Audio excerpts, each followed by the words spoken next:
Member ਨੇ, otherwise ਪੰਥਕ ਤੌਰ ਤੇ ਐਕਟਿਵ ਵੀ ਨੇ। ਚੰਡੀਗੜ੍ਹ ਤੋਂ ਉਚੇਚੇ ਤੌਰ ਤੇ ਇੱਥੇ ਪਹੁੰਚੇ ਨੇ ਤੇ ਅੱਜ ਇਹਨਾਂ ਦੋਵਾਂ ਸ਼ਖਸੀਅਤਾਂ ਦੇ ਨਾਲ ਅਸੀਂ ਅੱਜ ਦੀ ਵਿਚਾਰ ਚਰਚਾ ਲੈ ਕੇ ਤੁਹਾਡੀ ਕਚਹਿਰੀ ਦੇ ਵਿੱਚ ਹਾਜ਼ਰ ਹੋਏ ਹਾਂ। ਸੋ ਸਭ ਤੋਂ ਪਹਿਲਾਂ ਤਾਂ ਚਹਿਲ ਸਾਹਿਬ ਤੁਹਾਡਾ ਵੀ ਤੇ ਦਿਲਸ਼ੇਰ ਸਿੰਘ ਜੀ ਤੁਹਾਡਾ ਵੀ ਬਹੁਤ-ਬਹੁਤ ਸਵਾਗਤ ਹੈ। ਤੁਸੀਂ ਆਪਣਾ ਸਮਾਂ ਕੱਢਿਆ ਤੇ ਆਏ। ਵਾਹਿਗੁਰੂ ਜੀ ਕਾ ਖਾਲਸਾ ਵਾਹਿਗੁਰੂ ਜੀ ਕੀ ਫਤਿਹ। ਚਹਿਲ ਸਾਹਿਬ, ਮੈਂ ਸ਼ੁਰੂਆਤ ਤੁਹਾਡੇ ਕੋਲੋਂ ਕਰਨਾ ਚਾਹੂੰਗਾ ਕਿ ਇਸ ਸਾਰੇ ਪਾਰਟ ਨੂੰ ਜਿਵੇਂ ਮੈਂ ਗੱਲ ਕੀਤੀ ਹੈ ਕਿ ਕੱਲ ਬਰਗਾੜੀ ਮੋਰਚੇ ਤੋਂ ਸ਼ੁਰੂ ਕਰੀਏ। ਬਰਗਾੜੀ ਮੋਰਚਾ ਜਿਸ ਹਿਸਾਬ ਨਾਲ ਐਂਡ ਹੋਇਆ, ਹਾਲਾਂਕਿ ਗੱਲ ਇਹ ਹੋਈ ਵੀ ਦੂਜਾ ਪੜਾਅ ਸ਼ੁਰੂ ਕਰਨ ਦੀ ਗੱਲ ਹੋਈ, ਪਰ ਜਥੇਦਾਰ ਹਵਾਰਾ ਨੇ ਕਮਾਂਡ ਆਪਣੇ ਹੱਥਾਂ ਦੇ ਵਿੱਚ ਲੈਂਦਿਆਂ ਪਹਿਲਾਂ 5 ਮੈਂਬਰੀ ਕਮੇਟੀ ਬਣੀ, ਫਿਰ 21 ਮੈਂਬਰੀ ਕਮੇਟੀ ਬਣੀ ਤੇ ਸਿੱਖ ਪੋਲੀਟੀਕਲ ਪ੍ਰਿਜ਼ਨਰਸ ਨੂੰ ਰਿਹਾ ਕਰਨ ਦੇ ਲਈ ਅਗਲੀ ਜਿਹੜੀ ਰਣਨੀਤੀ ਹੈਗੀ ਆ ਉਹ ਉਲੀਕੀ ਗਈ ਤੇ ਉਹ ਜਿਹੜੇ ਪ੍ਰੋਟੈਸਟ ਹੈਗੇ ਆ ਉਹ ਹੁਣ ਵੀ ਜਾਰੀ ਨੇ। ਸੋ ਕਿਵੇਂ ਦੇਖਦੇ ਹੋ ਇਹ ਸਾਰੇ ਪਾਰਟ ਦੇ ਵਿੱਚ, ਜਦੋਂ ਜੇ ਸ਼ੁਰੂਆਤੀ ਦੌਰ ਤੋਂ ਗੱਲ ਕਰਨੀ ਹੋਵੇ ਤਾਂ ਉਦੋਂ ਕਿਵੇਂ ਦਾ ਮਾਹੌਲ ਸੀ ਤੇ ਅੱਜ ਜਿਹੜੀ ਇਹ ਸਟਰਗਲ ਹੈਗੀ ਹੈ ਇਹਦੀ ਕੋਈ ਪ੍ਰਾਪਤੀ ਨਜ਼ਰ ਆ ਰਹੀ ਹੈ? ਵੀਰ ਜੀ, ਪ੍ਰਾਪਤੀਆਂ ਵੀ ਬਰਗਾੜੀ ਮੋਰਚੇ ਦੀਆਂ ਕੁਝ ਹੈ ਸਨ, ਲੇਕਿਨ ਜਿਸ ਤਰ੍ਹਾਂ ਬਰਗਾੜੀ ਮੋਰਚਾ ਖਤਮ ਕੀਤਾ ਗਿਆ ਉਹਦੇ ਕਾਰਨ ਸਿੱਖ ਸਮਾਜ ਦੇ ਵਿੱਚ ਬੜੀ ਨਿਰਾਸ਼ਾ ਪੈਦਾ ਹੋਈ ਹੈ। ਹਾਲਾਂਕਿ ਕੋਸ਼ਿਸ਼ ਕੀਤੀ ਗਈ ਹੈ ਦੱਸਣ ਦੀ ਵੀ ਨਹੀਂ, ਮੋਰਚਾ ਜਿਹੜਾ ਹੈ ਉਹਦੀਆਂ ਬਹੁਤ ਵੱਡੀਆਂ ਪ੍ਰਾਪਤੀਆਂ ਹੋਈਆਂ ਨੇ ਤੇ ਅੱਗੇ ਫਿਰ ਮੋਰਚੇ ਦਾ ਜਿਹੜਾ ਅਗਲਾ ਪੜਾਅ ਹੈ ਉਹ ਸ਼ੁਰੂ ਕੀਤਾ ਜਾਏਗਾ ਜੀ। ਲੇਕਿਨ ਇਹ ਗੱਲਾਂ ਜਿਹੜੀਆਂ ਸੀ ਸਿੱਖ ਸਮਾਜ ਦੇ ਵਿੱਚ ਜਿਹੜੇ ਮੋਰਚੇ ਦੇ ਨਾਲ ਜੁੜੇ ਸੀ, ਜਿਹੜੇ ਪੰਥਕ ਤੌਰ ਤੇ ਸਿੱਖਾਂ ਦੀਆਂ ਭਾਵਨਾਵਾਂ ਨੂੰ, ਸਿੱਖਾਂ ਦੀਆਂ ਮੁਸ਼ਕਲਾਂ ਨੂੰ, ਸਿੱਖਾਂ ਦੇ ਰਾਜਨੀਤਿਕ ਜਿਹੜੇ ਨੇ ਝਗੜੇ ਉਹਨਾਂ ਨੂੰ ਚੰਗੀ ਤਰ੍ਹਾਂ ਜਾਣਦੇ ਸੀ ਤੇ ਖਾਸ ਕਰਕੇ ਜਿਹੜੀਆਂ ਬਰਗਾੜੀ ਮੋਰਚੇ ਦੀਆਂ 3 ਮੰਗਾਂ ਸੀ ਤੇ ਉਹਨਾਂ ਤੋਂ ਸਭ ਤੋਂ ਜ਼ਰੂਰੀ ਸੀ ਗੁਰੂ ਗ੍ਰੰਥ ਸਾਹਿਬ ਦੀ ਬੇਅਦਬੀ ਦੇ ਜਿਹੜੇ ਮੁਲਜ਼ਮ ਨੇ ਉਹਨਾਂ ਨੂੰ ਸਜ਼ਾ ਦਵਾਈ ਜਾਵੇ, ਉਹਨਾਂ ਦੇ ਜਿਹੜਾ ਹੈ ਉਹਨਾਂ ਨੂੰ ਫੜਿਆ ਜਾਵੇ। ਇਹ ਗੱਲਾਂ ਸਾਰੀਆਂ ਜਿਹੜੀਆਂ ਸੀ ਇਹ ਕੋਈ ਪੂਰਤੀ ਤੱਕ ਨਹੀਂ ਗਈਆਂ, ਉਹਨਾਂ ਦੇ ਵਿੱਚ ਸ਼ੁਰੂਆਤ ਜ਼ਰੂਰ ਹੋਈ ਕੁਝ ਗੱਲਾਂ 'ਚ, ਲੇਕਿਨ ਗ੍ਰਿਫਤਾਰੀਆਂ ਵੀ ਹੋਈਆਂ। ਹਾਂ, ਗ੍ਰਿਫਤਾਰੀਆਂ ਉਹ ਸ਼ੁਰੂਆਤ ਹੀ ਹੋ ਗਈ ਨਾ ਜੀ। ਗ੍ਰਿਫਤਾਰੀਆਂ ਹੋਈਆਂ, ਉਹਨਾਂ ਦਾ ਰਿਮਾਂਡ ਹੋਇਆ, ਉਸ ਤੋਂ ਬਾਅਦ ਜਿਹੜਾ ਹੈ ਕੇਸ ਦੀ ਇਨਵੈਸਟੀਗੇਸ਼ਨ ਹੋ ਰਹੀ ਹੈ, ਲੇਕਿਨ ਉਹਨਾਂ ਦੀ ਅਜੇ ਜਿਹੜੀ ਸੀ ਕੋਈ ਕਿਸੇ ਬੰਨੇ ਲੱਗਣ ਦੀ ਜਾਂ ਕਿਸੇ ਜਿਹੜੀ ਉਹਦੀ ਪੂਰਤੀ ਲਈ ਉਹ ਗੱਲ ਨਹੀਂ ਸੀ ਕਹੀ ਜਾ ਸਕਦੀ। ਇਸੇ ਕਰਕੇ ਸਭ ਤੋਂ ਵੱਡੀ ਜਿਹੜੀ ਦੂਜੀ ਗੱਲ ਇਹ ਸੀ ਵੀ ਕੋਈ ਵੀ ਜਿਹੜੇ ਆਪਣੇ ਬੰਦੀ ਸਿੰਘ ਸੀ ਉਹਨਾਂ ਨੂੰ ਕੋਈ ਖਾਸ ਜਿਹੜਾ ਹੈ ਰਹਿਤ ਨਹੀਂ ਮਿਲੀ, ਉਹਨਾਂ ਨੂੰ ਕਿਸੇ ਨੂੰ ਕੋਈ ਛੱਡਣ ਦੀ ਗੱਲ ਨਹੀਂ ਚੱਲੀ, ਕਿਸੇ ਨੂੰ ਕੋਈ ਜਿਹੜਾ ਹੈ ਪੈਰੋਲ ਤੇ ਛੱਡਣ ਦੀ ਗੱਲ ਜਿਹੜੀ ਹੈ ਬੜੀ ਘੱਟ ਹੋਈ ਹੈ ਤੇ ਇਸ ਕਰਕੇ ਜਿਹੜੇ ਸਿੱਖ ਸਮਾਜ ਸੀ ਉਹਦੇ 'ਚ ਇਸ ਗੱਲ ਦਾ ਮਾਨਤਾ ਨਹੀਂ ਗਈ ਵੀ ਇਹ ਗੱਲ ਜਿਹੜੀ ਹੈ ਮੋਰਚਾ ਠੀਕ ਤਰ੍ਹਾਂ ਜਿਹੜਾ ਸਮਾਪਤ ਹੋਇਆ ਜੀ। ਤੇ ਲੋਕਾਂ ਦੀ ਆਵਾਜ਼ ਵੀ ਤੁਸੀਂ ਸੁਣਿਆ ਹੋਣਾ, ਤਰ੍ਹਾਂ ਦੇ ਮੀਡੀਆ ਦੇ ਵਿੱਚ, ਤਰ੍ਹਾਂ ਦੀਆਂ ਖਬਰਾਂ ਦੇ ਵਿੱਚ ਉਹਨਾਂ ਨੇ ਇਸ ਗੱਲ ਨੂੰ ਸਲਾਹਿਆ ਨਹੀਂ, ਸਗੋਂ ਜਥੇਦਾਰ ਸਾਹਿਬਾਨ ਜਿਹੜੇ ਚਲਾ ਰਹੇ ਸੀ ਮੋਰਚਾ ਉਹਨਾਂ ਦੇ ਖਿਲਾਫ ਜ਼ਿਆਦਾ ਬੋਲੇ ਨੇ। ਤੇ ਜਥੇਦਾਰ ਜਗਤਾਰ ਸਿੰਘ ਜੀ ਹਵਾਰਾ ਦੀ ਇਹ ਗੱਲ ਜਿਹੜੀ ਸੀ ਇਹ ਵੀ ਸਾਜ਼ਗਾਰ ਹੈ ਵੀ ਜਿਹੜਾ ਮੋਰਚਾ ਖਤਮ ਕੀਤਾ ਗਿਆ ਉਹਨਾਂ ਨਾਲ ਸਲਾਹ ਨਹੀਂ ਕੀਤਾ ਗਿਆ। ਸਭ ਤੋਂ ਵੱਡੀ ਗੱਲ ਸੀ ਜਦੋਂ ਅਸਲੀ ਜਥੇਦਾਰ ਤੇ ਉਹ ਸਨ ਜਗਤਾਰ ਸਿੰਘ ਜੀ ਹਵਾਰਾ, ਜਿਨ੍ਹਾਂ ਨੂੰ ਸਾਰੇ ਪੰਥ ਨੇ ਸਰਬੱਤ ਖਾਲਸਾ ਦੇ ਲੱਖਾਂ ਦੀ ਜਿਹੜੀ ਹਾਜ਼ਰੀ ਦੇ ਵਿੱਚ ਉਹਨਾਂ ਦੀ ਚੋਣ ਕੀਤੀ ਗਈ, ਚਾਹੇ ਉਹਨਾਂ ਨੂੰ ਇਹ ਜ਼ਿੰਮੇਵਾਰੀ ਸੌਂਪੀ ਗਈ, ਉਹਨਾਂ ਨੂੰ ਪੁੱਛਣਾ ਫਰਜ਼ ਬਣਦਾ ਸੀ ਜਥੇਦਾਰਾਂ ਦਾ। ਇਹ ਨਾ ਹੋਣ ਕਰਕੇ ਫਿਰ ਜਥੇਦਾਰ ਸਾਹਿਬ ਨੇ ਇਹ ਮਹਿਸੂਸ ਕੀਤਾ ਵੀ ਇਹ ਗਲਤ ਜਦੋਂ ਗੱਲ ਹੋਈ ਹੈ ਸਿੱਖ ਪੰਥ ਦੇ ਵਿੱਚ ਜਿਹੜਾ ਹੈ ਇਹਨੂੰ ਜੇ ਇਸੇ ਤਰ੍ਹਾਂ ਚੱਲਣ ਦਿੱਤਾ ਤੇ ਨਿਰਾਸ਼ਾ ਹੋਰ ਵੱਧਦੀ ਜਾਏਗੀ ਜੀ। ਉਹਨਾਂ ਨੇ ਫਿਰ ਜਿਹੜਾ ਸੀ ਇਹ ਸਾਰੇ ਦਾ ਸਾਰਾ ਪੰਥਕ ਜਿਹੜੇ ਵਾਕਿਆਤ ਸਨ ਜਾਂ ਪੰਥਕ ਗੱਲਾਂ ਸਨ ਉਹਨਾਂ ਦੀ ਆਪ ਜਿਹੜੀ ਸੀ ਉਹਦੀ ਜ਼ਿੰਮੇਵਾਰੀ ਲੈ ਕੇ 5 ਮੈਂਬਰੀ ਕਮੇਟੀ ਬਣਾ ਦਿੱਤੀ ਤਾਂ ਕਿ ਅੱਗੇ ਤੋਂ ਕੋਈ ਇਕੱਲਾ ਆਦਮੀ ਜਥੇਦਾਰ ਸਾਹਿਬ ਦਾ ਨਾਂ ਲੈ ਕੇ ਜਾਂ ਜਥੇਦਾਰ ਸਾਹਿਬ ਦੀ ਗੱਲ ਕਰਕੇ ਇਹ ਨੁਕਸਾਨ ਨਾ ਕਰੇ। 5 ਮੈਂਬਰੀ ਕਮੇਟੀ ਜਿਹੜੀ ਹੈਗੀ ਆ ਉਹ ਫੈਸਲੇ ਕਰੇਗੀ ਤਾਂ ਕਿ ਸਿੱਖ ਪੰਥ ਦੀ ਰਹਿਨੁਮਾਈ ਕਰ ਸਕੇ ਤੇ ਇਸੇ ਕਰਕੇ ਜੀ 5 ਮੈਂਬਰੀ ਕਮੇਟੀ ਨੇ ਉਦੋਂ ਤੋਂ ਬਾਅਦ ਹੀ ਜਿਹੜਾ ਹੈ ਕੋਈ ਨਾ ਕੋਈ ਹਮਲਾ ਮਾਰਨਾ ਸ਼ੁਰੂ ਕੀਤਾ ਹੈ। ਸਭ ਤੋਂ ਪਹਿਲੇ ਜਿਹੜਾ ਹੈ ਪੰਥ ਦਾ ਇੱਕ ਇਕੱਠ ਕੀਤਾ ਤਾਂ ਕਿ ਸਾਰਿਆਂ ਨੂੰ ਦੱਸਿਆ ਜਾਵੇ ਵੀ ਕੀ ਹੁਣ ਕਰਨਾ ਚਾਹੀਦਾ, ਕੀ ਹੋਇਆ ਹੈ। ਉਹਦੇ ਵਿੱਚ ਜਥੇਦਾਰ ਸਾਹਿਬਾਨ ਜਿਹੜੇ ਸਨ, ਦੋਨੋਂ ਜਥੇਦਾਰ ਧਿਆਨ ਸਿੰਘ ਜੀ ਮੰਡ ਔਰ ਜਥੇਦਾਰ ਬਲਜੀਤ ਸਿੰਘ ਦਾਦੂਵਾਲ ਉਹਨਾਂ ਨੂੰ ਬੁਲਾਇਆ ਗਿਆ, ਉਹਨਾਂ ਨੇ ਬੋਲੇ ਵੀ, ਉਹਨਾਂ ਦੀ ਵਿਰੋਧਤਾ ਵੀ ਹੋਈ, ਵਿਰੋਧਤਾ ਦੇ ਬਾਵਜੂਦ ਵੀ ਜਿਹੜਾ ਹੈ ਉਹਨਾਂ ਨੂੰ ਬੋਲਣ ਦਾ ਜਿਹੜਾ ਸੀ ਉੱਥੇ ਮੌਕਾ ਦਿੱਤਾ ਗਿਆ। ਲੇਕਿਨ ਉਹਨਾਂ ਨੇ ਉਸ ਵੇਲੇ ਵੀ ਜਥੇਦਾਰ ਸਾਹਿਬਾਨਾਂ ਨੇ ਕੋਈ ਪੰਥ ਦੇ ਨਾਂ ਤੇ ਅੱਗੇ ਚੱਲਣ ਦੀ ਗੱਲ ਨਹੀਂ ਕੀਤੀ। ਉਹਨਾਂ ਤੇ ਇਹੋ ਹੀ ਗੱਲ ਕੀਤੀ ਵੀ ਬਹੁਤ ਹੀ ਸਫਲਤਾ ਮਿਲੀ ਹੈ, ਸਫਲਤਾ ਮਿਲਣ ਦੇ ਕਾਰਨ ਜਿਹੜਾ ਹੈ ਸਾਨੂੰ ਨਿਰਾਸ਼ਾ ਨਹੀਂ ਹੋਣਾ ਚਾਹੀਦਾ, ਅੱਗੇ ਜਿਹੜਾ ਮੋਰਚਾ ਹੈ, ਅੱਗੇ ਦੂਜਾ ਪੜਾਅ ਹੈ ਜਿਹੜਾ ਸ਼ੁਰੂ ਕਰਾਂਗੇ। ਲੇਕਿਨ ਸ਼ੁਰੂ ਕਰਨ ਦੀ ਤਾਂ ਗੱਲ ਤਾਂ ਹੀ ਹੁੰਦੀ ਜੇ ਪਹਿਲੇ ਕੁਝ ਮਿਲਿਆ ਹੁੰਦਾ, ਤੇ ਦੂਜਾ ਵੀ ਜਿਹੜਾ ਹੈ ਉਹ ਮੋਰਚੇ ਦੀ ਅਜੇ ਤੱਕ ਸਾਡੇ ਸਾਹਮਣੇ ਕਿੰਨੇ ਮਹੀਨੇ ਹੋ ਗਏ ਕੋਈ ਦੂਜੇ ਪੜਾਅ ਜਿਹੜਾ ਹੈ ਉਹਨੂੰ ਸ਼ੁਰੂ ਕਰਨ ਦੀ ਗੱਲ ਨਹੀਂ ਚੱਲੀ। ਇਸ ਕਰਕੇ ਹੁਣ ਜਿਹੜੀ ਹੈ 21 ਮੈਂਬਰੀ ਕਮੇਟੀ ਹੈ ਉਹਦੀ ਵਕਤ ਬਾ ਵਕਤ ਉਹਦੀ ਜਿਹੜੀ ਮੀਟਿੰਗ ਕਰਿਆ ਕਰਾਂਗੇ, ਕਰਕੇ ਉਹਦੇ 'ਚ ਫੈਸਲੇ ਕਰਾਂਗੇ, ਜੋ ਪੰਥਕ ਹਿੱਤਾਂ ਲਈ ਗੱਲ ਕਰਨੀ ਯੋਗ ਹੋਏਗੀ ਉਹ ਕੀਤੀ ਜਾਏਗੀ।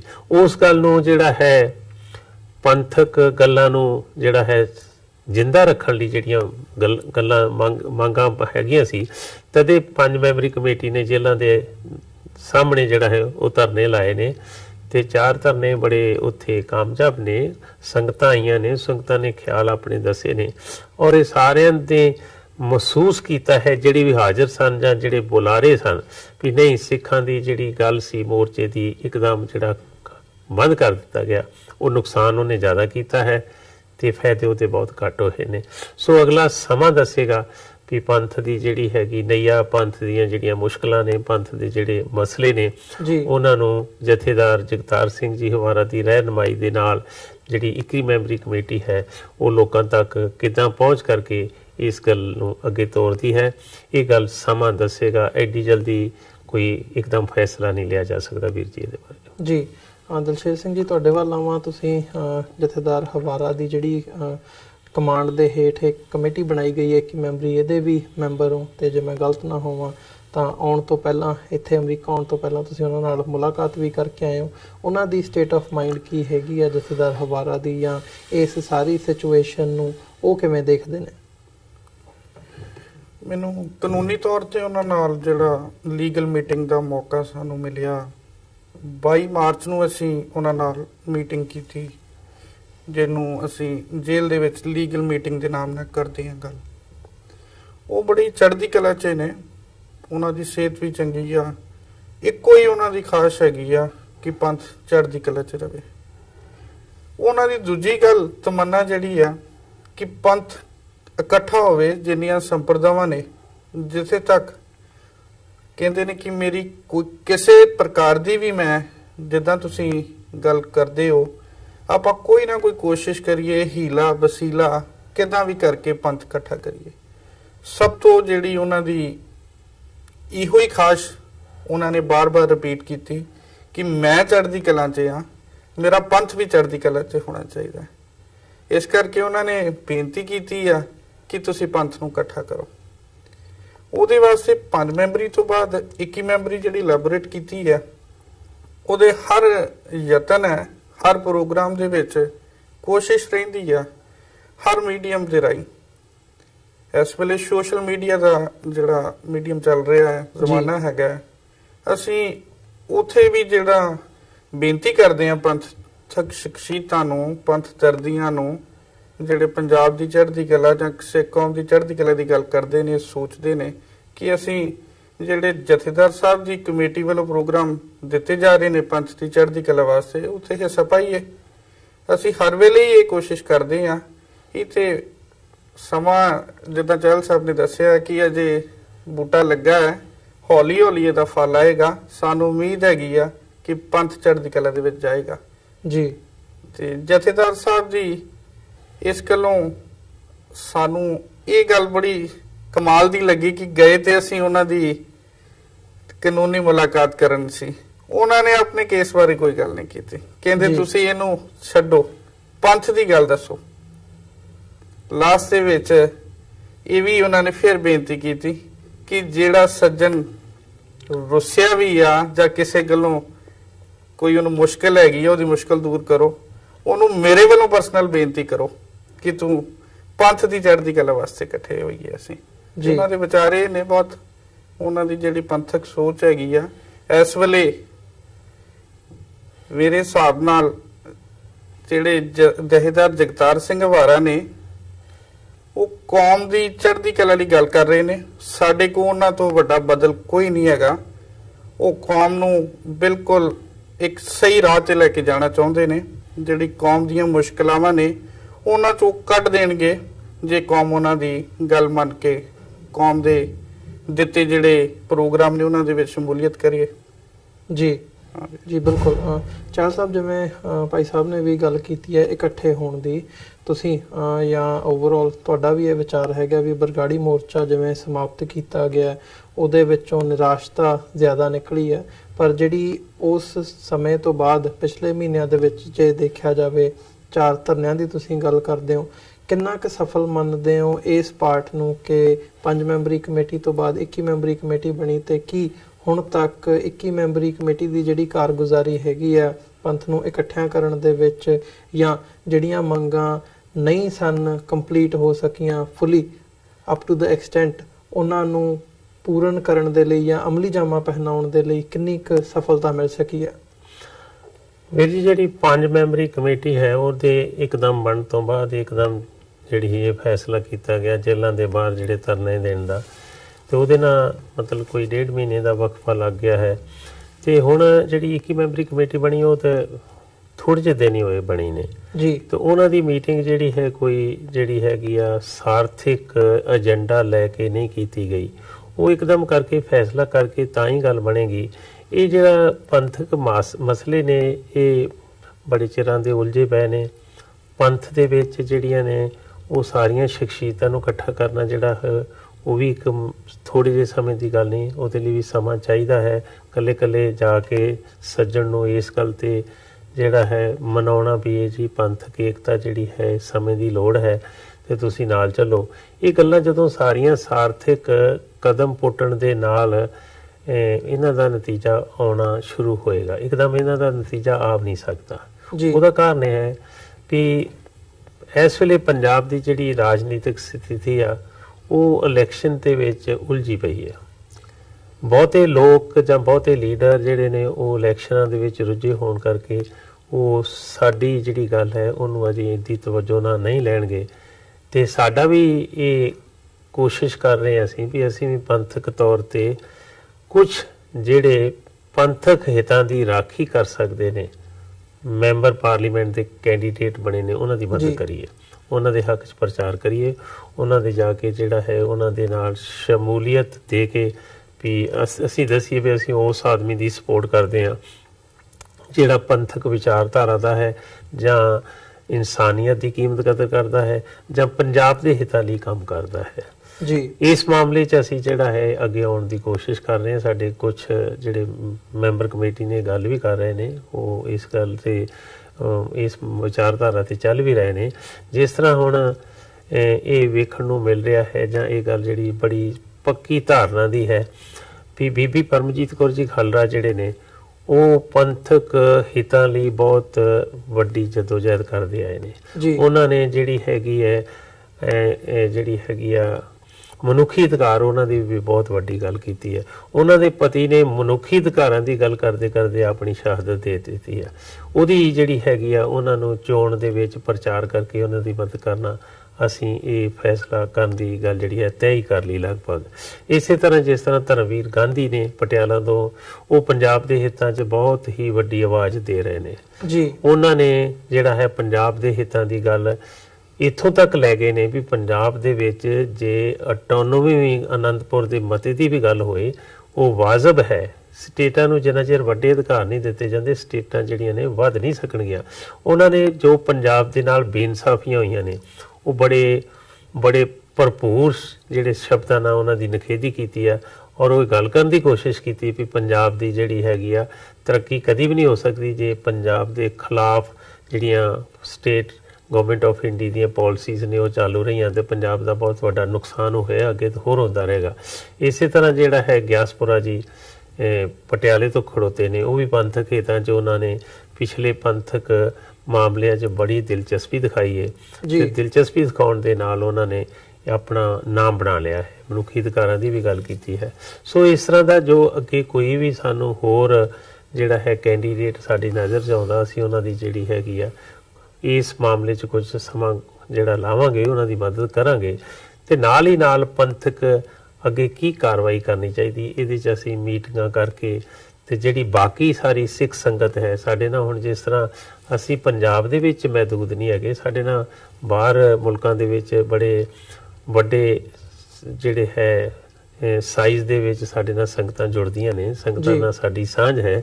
ਅਸੀਂ ਉਹਨਾਂ ਦੀ ਵੀ ਭਾਈਵਾਲੀ ਨਾਲ ਲੈ ਕੇ, ਉਹਨਾਂ ਕੋਲ ਵੀ ਖਿਆਲ ਲੈ ਕੇ, ਉਹਨਾਂ ਦੇ ਵੀ ਜਿਹੜੇ ਹੈ ਸੁਝਾਅ ਲੈ ਕੇ ਅੱਗੇ ਜਿਹੜਾ ਹੈ ਕਦਮ ਜ਼ਰੂਰ ਪੁੱਟਾਂਗੇ, ਪੁੱਟਣਾ ਚਾਹੀਦਾ ਵੀ ਹੈ।